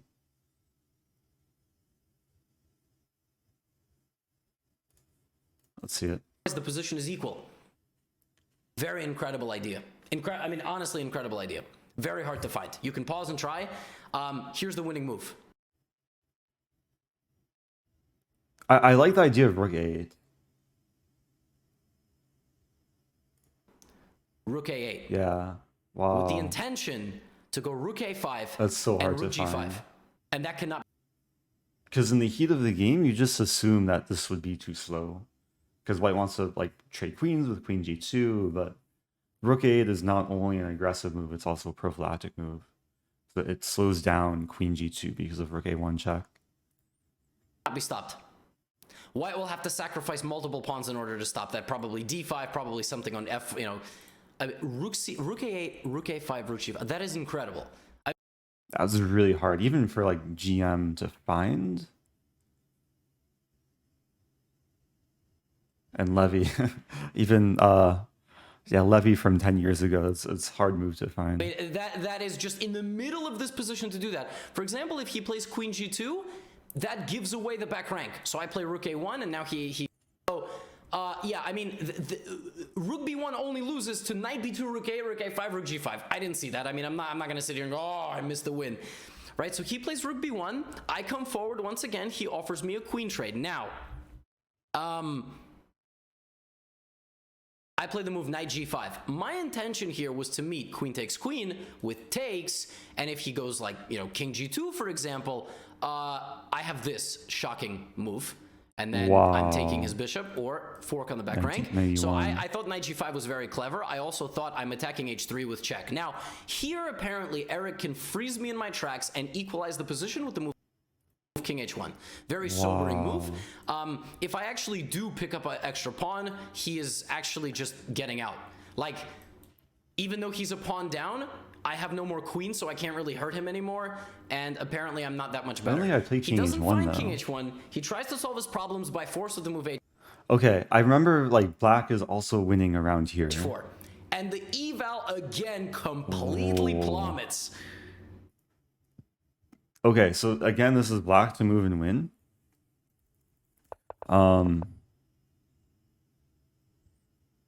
King h1 is really hard to find. Okay, black to move and win.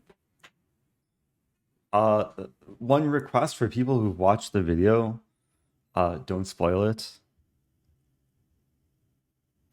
But also, I was the one who played this game. I should have some vague memory of analyzing it.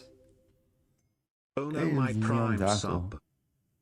Thanks for subbing with Prime. Oh, you watched this on your lunch break. Nice. Okay, black to move and win.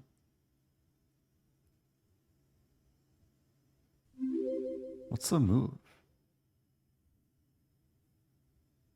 Remember there's some crazy like knight fork type thing. Okay, I'm going to take a minute and not look at chat and try and find it. Knight h3 is probably the first consideration. But knight h3, king h1. Or no, knight h3, take on f2. So knight h3 forces king f1. Hi Rosen, thanks for the streams less than 3. Oh, thank you, Favadabs. Knight h3, king f1. It doesn't seem to work.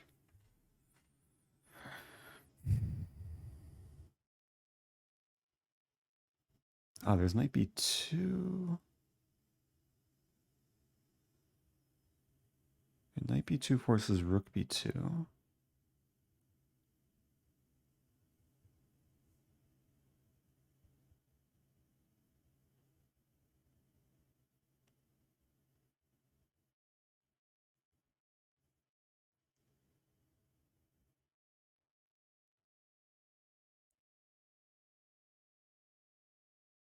I'm calculating some crazy like knight b2, rook b2, rook c1, knight c1, and then queen d1, bishop f1. It looks really, really murky. I don't know if that works though. Takes.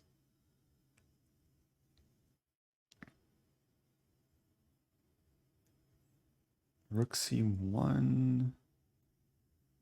Oh, I see it. It's knight b2, and then not rook c1, but starting with knight h3. So it's a matter of combining all of these ideas. You have to see this idea, and this idea, and then play them in the right move order. So have to start with this. That way, yeah, black doesn't have time, or white doesn't have time to take either thing, because in whatever line this bishop is going to hang in the end. And then after takes, black can start with knight here. And then if king... Okay, if king h1, we take on f2, king moves somewhere, we take the queen, win the bishop. And then the more beautiful line is after takes, knight h3, king f1, black can play rook c1, say, oh no, my rook, and then queen d1 checkmate. So that's actually really beautiful. And I clearly missed it in the game, but as we're going to see, Levy missed it too.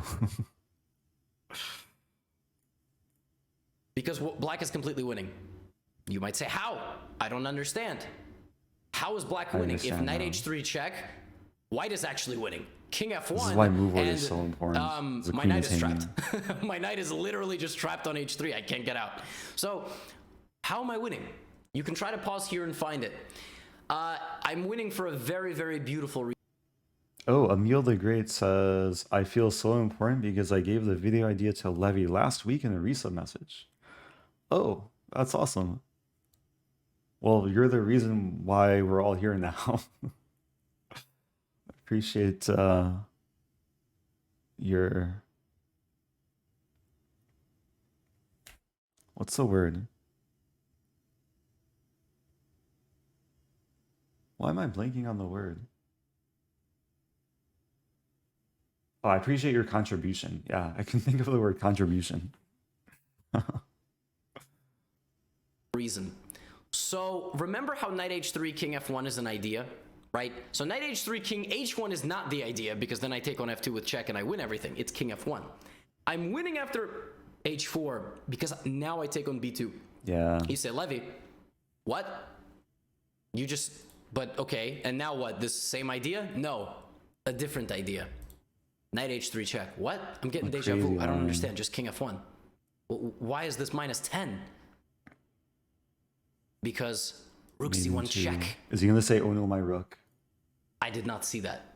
Oh. The rook is off the back rank. Takes queen d1 mate. Surrounded by all the white pieces. But it's mate. Rook c1. My pieces were so clumsy this game. This could have been a really beautiful game from Levy. h4, knight takes b2 is the knockout punch. I have all these different ideas at different moments, and I have to find them. But I don't. I miss it after h4. That was my final chance to play this knight takes b2. Instead, I played queen takes, and I played this. And he plays bishop b5, we get a trade, and like I said, you know, a couple of like maybe 10 moves ago, black is much better because of the quality of the pieces and everything in the pass pawn. Now I have no queen. Now white is completely fine. White's weakness here is hardly a weakness. Welcome to Shabo. I wonder how many people have already watched the video. Now tuning in. Also has a pass pawn, and he starts actually advancing himself. Look at Eric. Yeah, I remember thinking I'm gonna play for a win because Levy was like annoying me with his pawns earlier in the game, and now here it looks really close to winning for white. Galloping into my position. I have to be very careful here. So I play rook c5. I hit his bishop. He plays bishop c6, and I'm ready to untangle. So for example, if he plays the move bishop a8, I just get rid of his bishop. So Eric decides to take on b4, offer me a draw, and I say, no, you're no, I agree. I agree because I'm gonna take. He's gonna take, I'm gonna take, and this is a draw. Yeah. I mean, we could play this for a little bit, but it's rook bishop 3 versus rook knight 3, and that's it. So I had a little bit of respect for Levy, actually. If I had no respect for him, I would have played this on for many, many more moves. But my h-pawn's kind of weak, so it wasn't worth it. So, final thoughts? We drew the game. I missed a handful of chances. I actually, to be honest with you, I probably never even thought I could win this game. If I know anything about myself, you know, nerves in my over-the-board career, particularly when I'm playing higher-rated players, I was always kind of very bad at putting the nail in the coffin. I had games where I was able to do it and hold my nerves, but in general, I'm kind of, sometimes at the critical moments, especially when time is running low, Oh, hi, pass pawn, quadruple 9, welcome back. Struggle, but I feel like that's common for a lot of, you know, competitive players that have yet to reach the Grandmaster title. And even when they do, because then there's a level of Grandmaster above those Grandmasters. So I had a couple of chances in this game, a complex fight for sure. but a game that ends in a draw. And like I said, we had one other game. There's a lot of noises outside today. Maybe they're throwing a parade for this video. So that's the story of how Eric, Rosen, and I played a game for the first time in the year 2012 over the board in Rockville, Maryland. Okay, I'm gonna have to try and find our second game. But our second game was way less of a fight. Because we drew in like 11 moves. I'm also gonna have to look for the score sheet of this game, because I know I have the score sheet somewhere. I keep almost all of my old score sheets in like a shoebox. And I'm gonna have to find that shoebox. Challenge him for vengeance. Yeah, the only two times we've played in OTB classical games, we've drawn. So pretty even score. I guess I could still get revenge for the draw. Oh, I gotta watch until the end. Yeah, so if you wanna, one of the best ways to support people on YouTube is watch until the very end, and that helps viewer retention, which helps boost the video performance for the algorithm. And maybe he will find the game that we played in Chicago and make a sequel. Hope you enjoyed, folks. Okay. Let me know in the comments if you did. And I will see you in the next video that I make. Get out of here. Okay, let's get out of here. Or let's stay around. Oh, Tagi needs to go for dinner. Wow. Wow. This is the next video, which started auto-playing. Winning as quickly as possible with tricky gambits. 1 second into the video. Guard goose. Okay. I am going to wrap things up because, especially if I plan to stream the second Title Tuesday, I want to be a little bit more awake and well fed. So I'll try and quickly address some comments and questions. Big shout out to Levy. I hope he doesn't DMCA me for reacting to that. We do have a Gotham command.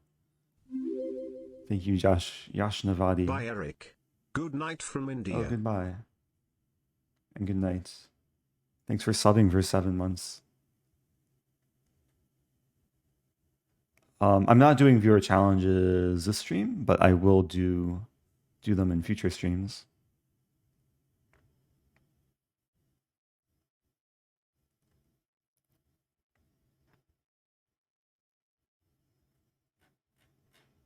I'm gonna have to beat Levy to the the second game that we played. Maybe I'll be right back because I have a shoebox in the other room, and the shoebox has a lot of like old score sheets dating back. I think the oldest ones date back about 20 years. So I'll be right back. Am I a baby now? Oh, you're not yeah, you are a baby. Congrats on becoming a baby. FCL 42. Okay, I'll take a small break. I'll put on some pentatonic bullet chess. Maybe featuring Yasser. I think I'm happy with white. I've got...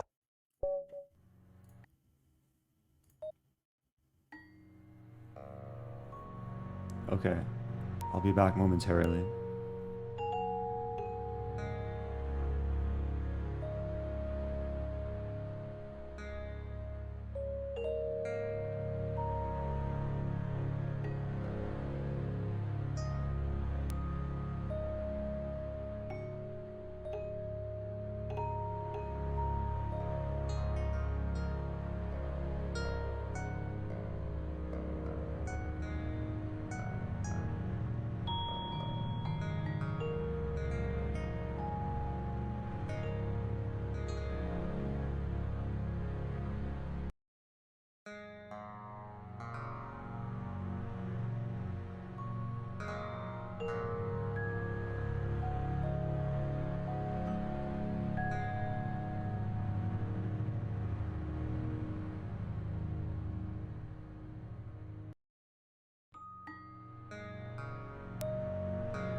Okay.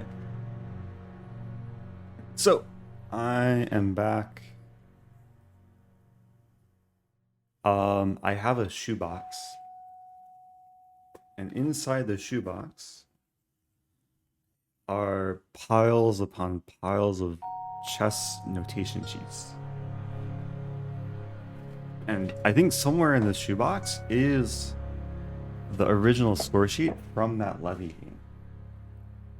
I don't think I'm gonna find it right away. Some of these are in like really bad condition. Let me see if I have like a full camera view.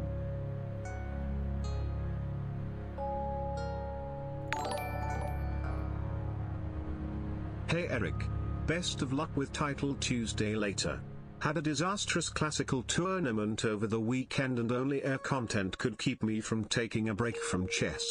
Thanks for everything, mate. Oh, I'm sorry to hear that. But thanks for the message. Tobias Fisher.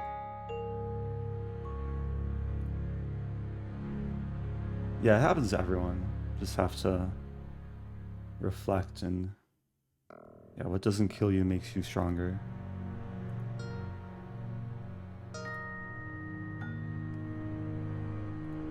Okay. I'm gonna try and reconfigure the scene. Thank you for helping with my chess journey, smile. Oh, thank you, Mr. Tat. I don't think I need the heart reminder here.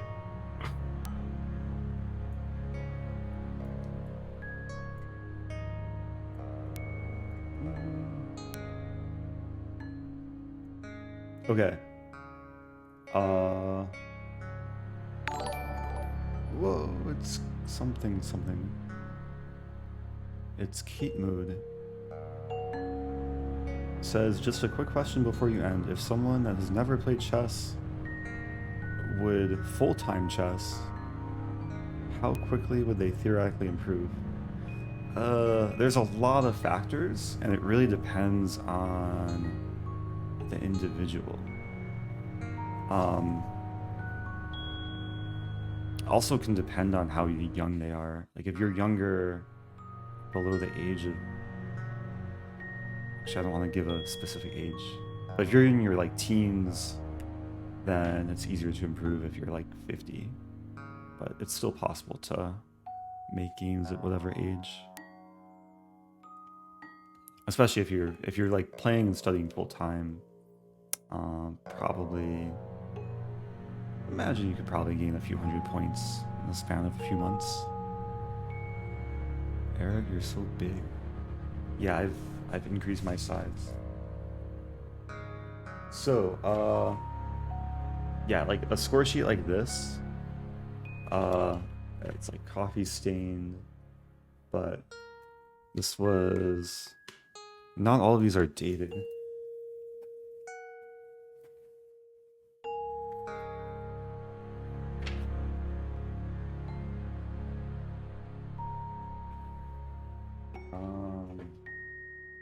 Man, I'm sure there's a lot of gems in here. And then there's these score books where every page is a different tournament game. I have like hundreds upon hundreds of games in like these various score books. So like this game, this was 2004. Oh, this was the HB Global, where I was 10 years old. I played a tournament, it was in Minnesota, I believe. And first prize, so I played in the under 1800 section. First prize in that section was like $20,000. It's some crazy prize fund that tournament. So if I had more time, I would actually like go through some of these games.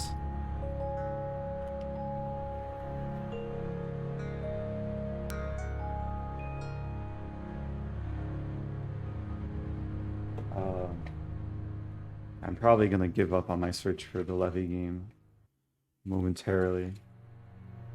Remember the Levy game was on some like really old score sheets?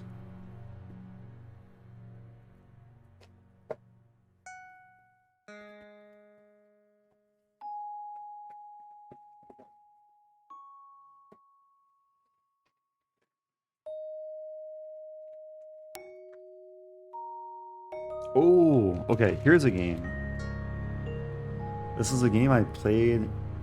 It was a tournament in Indonesia. It was in Cilacap, Indonesia. And oh, I got upset this game. This was actually a really painful game. Let's find a happier game.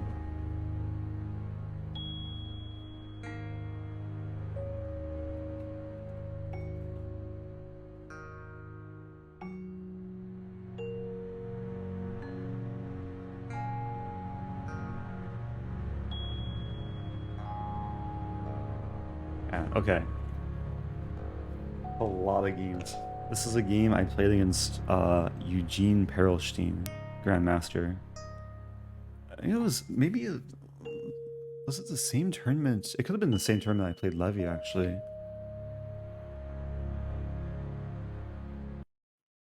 Wait, I'm pretty sure it was the same tournament I played Levy. Wait a minute. Where'd that game come from?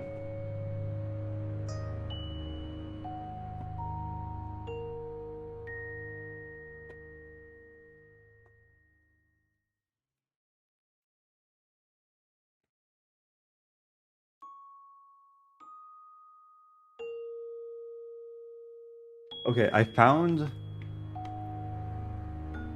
another game against Ryba, and this is a Washington International, the same tournament I played Levy. I'm getting close.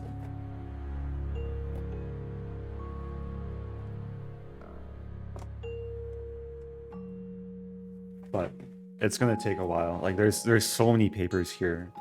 I just took out all of these. So I think it's time to wrap things up. And if I stream later, hopefully I'll have some more things to share.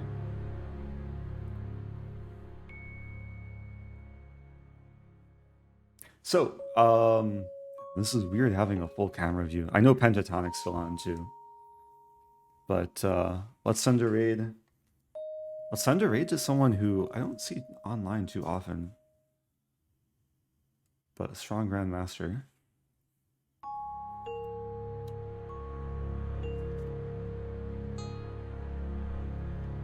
Yeah, a lot of these games I do have saved in PGN format. But a lot of these I don't, which I should have a stream where I just input games and share stories. The first step would be to like scan them digitally and then like save the games to Chessbase or Elite Chess Study. Pass Pawn Quadruple 9 asking, have you kept a score sheet of every game you played? Yeah, probably like 98% of games I have score sheets from. I save all of them too.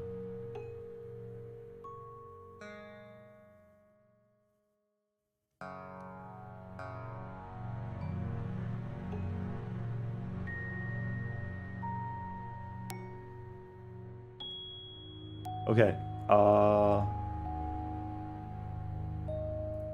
just resetting my chroma key. And what more to say? I'll probably be back in a couple hours for the next Title Tuesday. It starts at 4 p.m. Central Time. So send some love to Hammer, and I'll be back soon. Goodbye.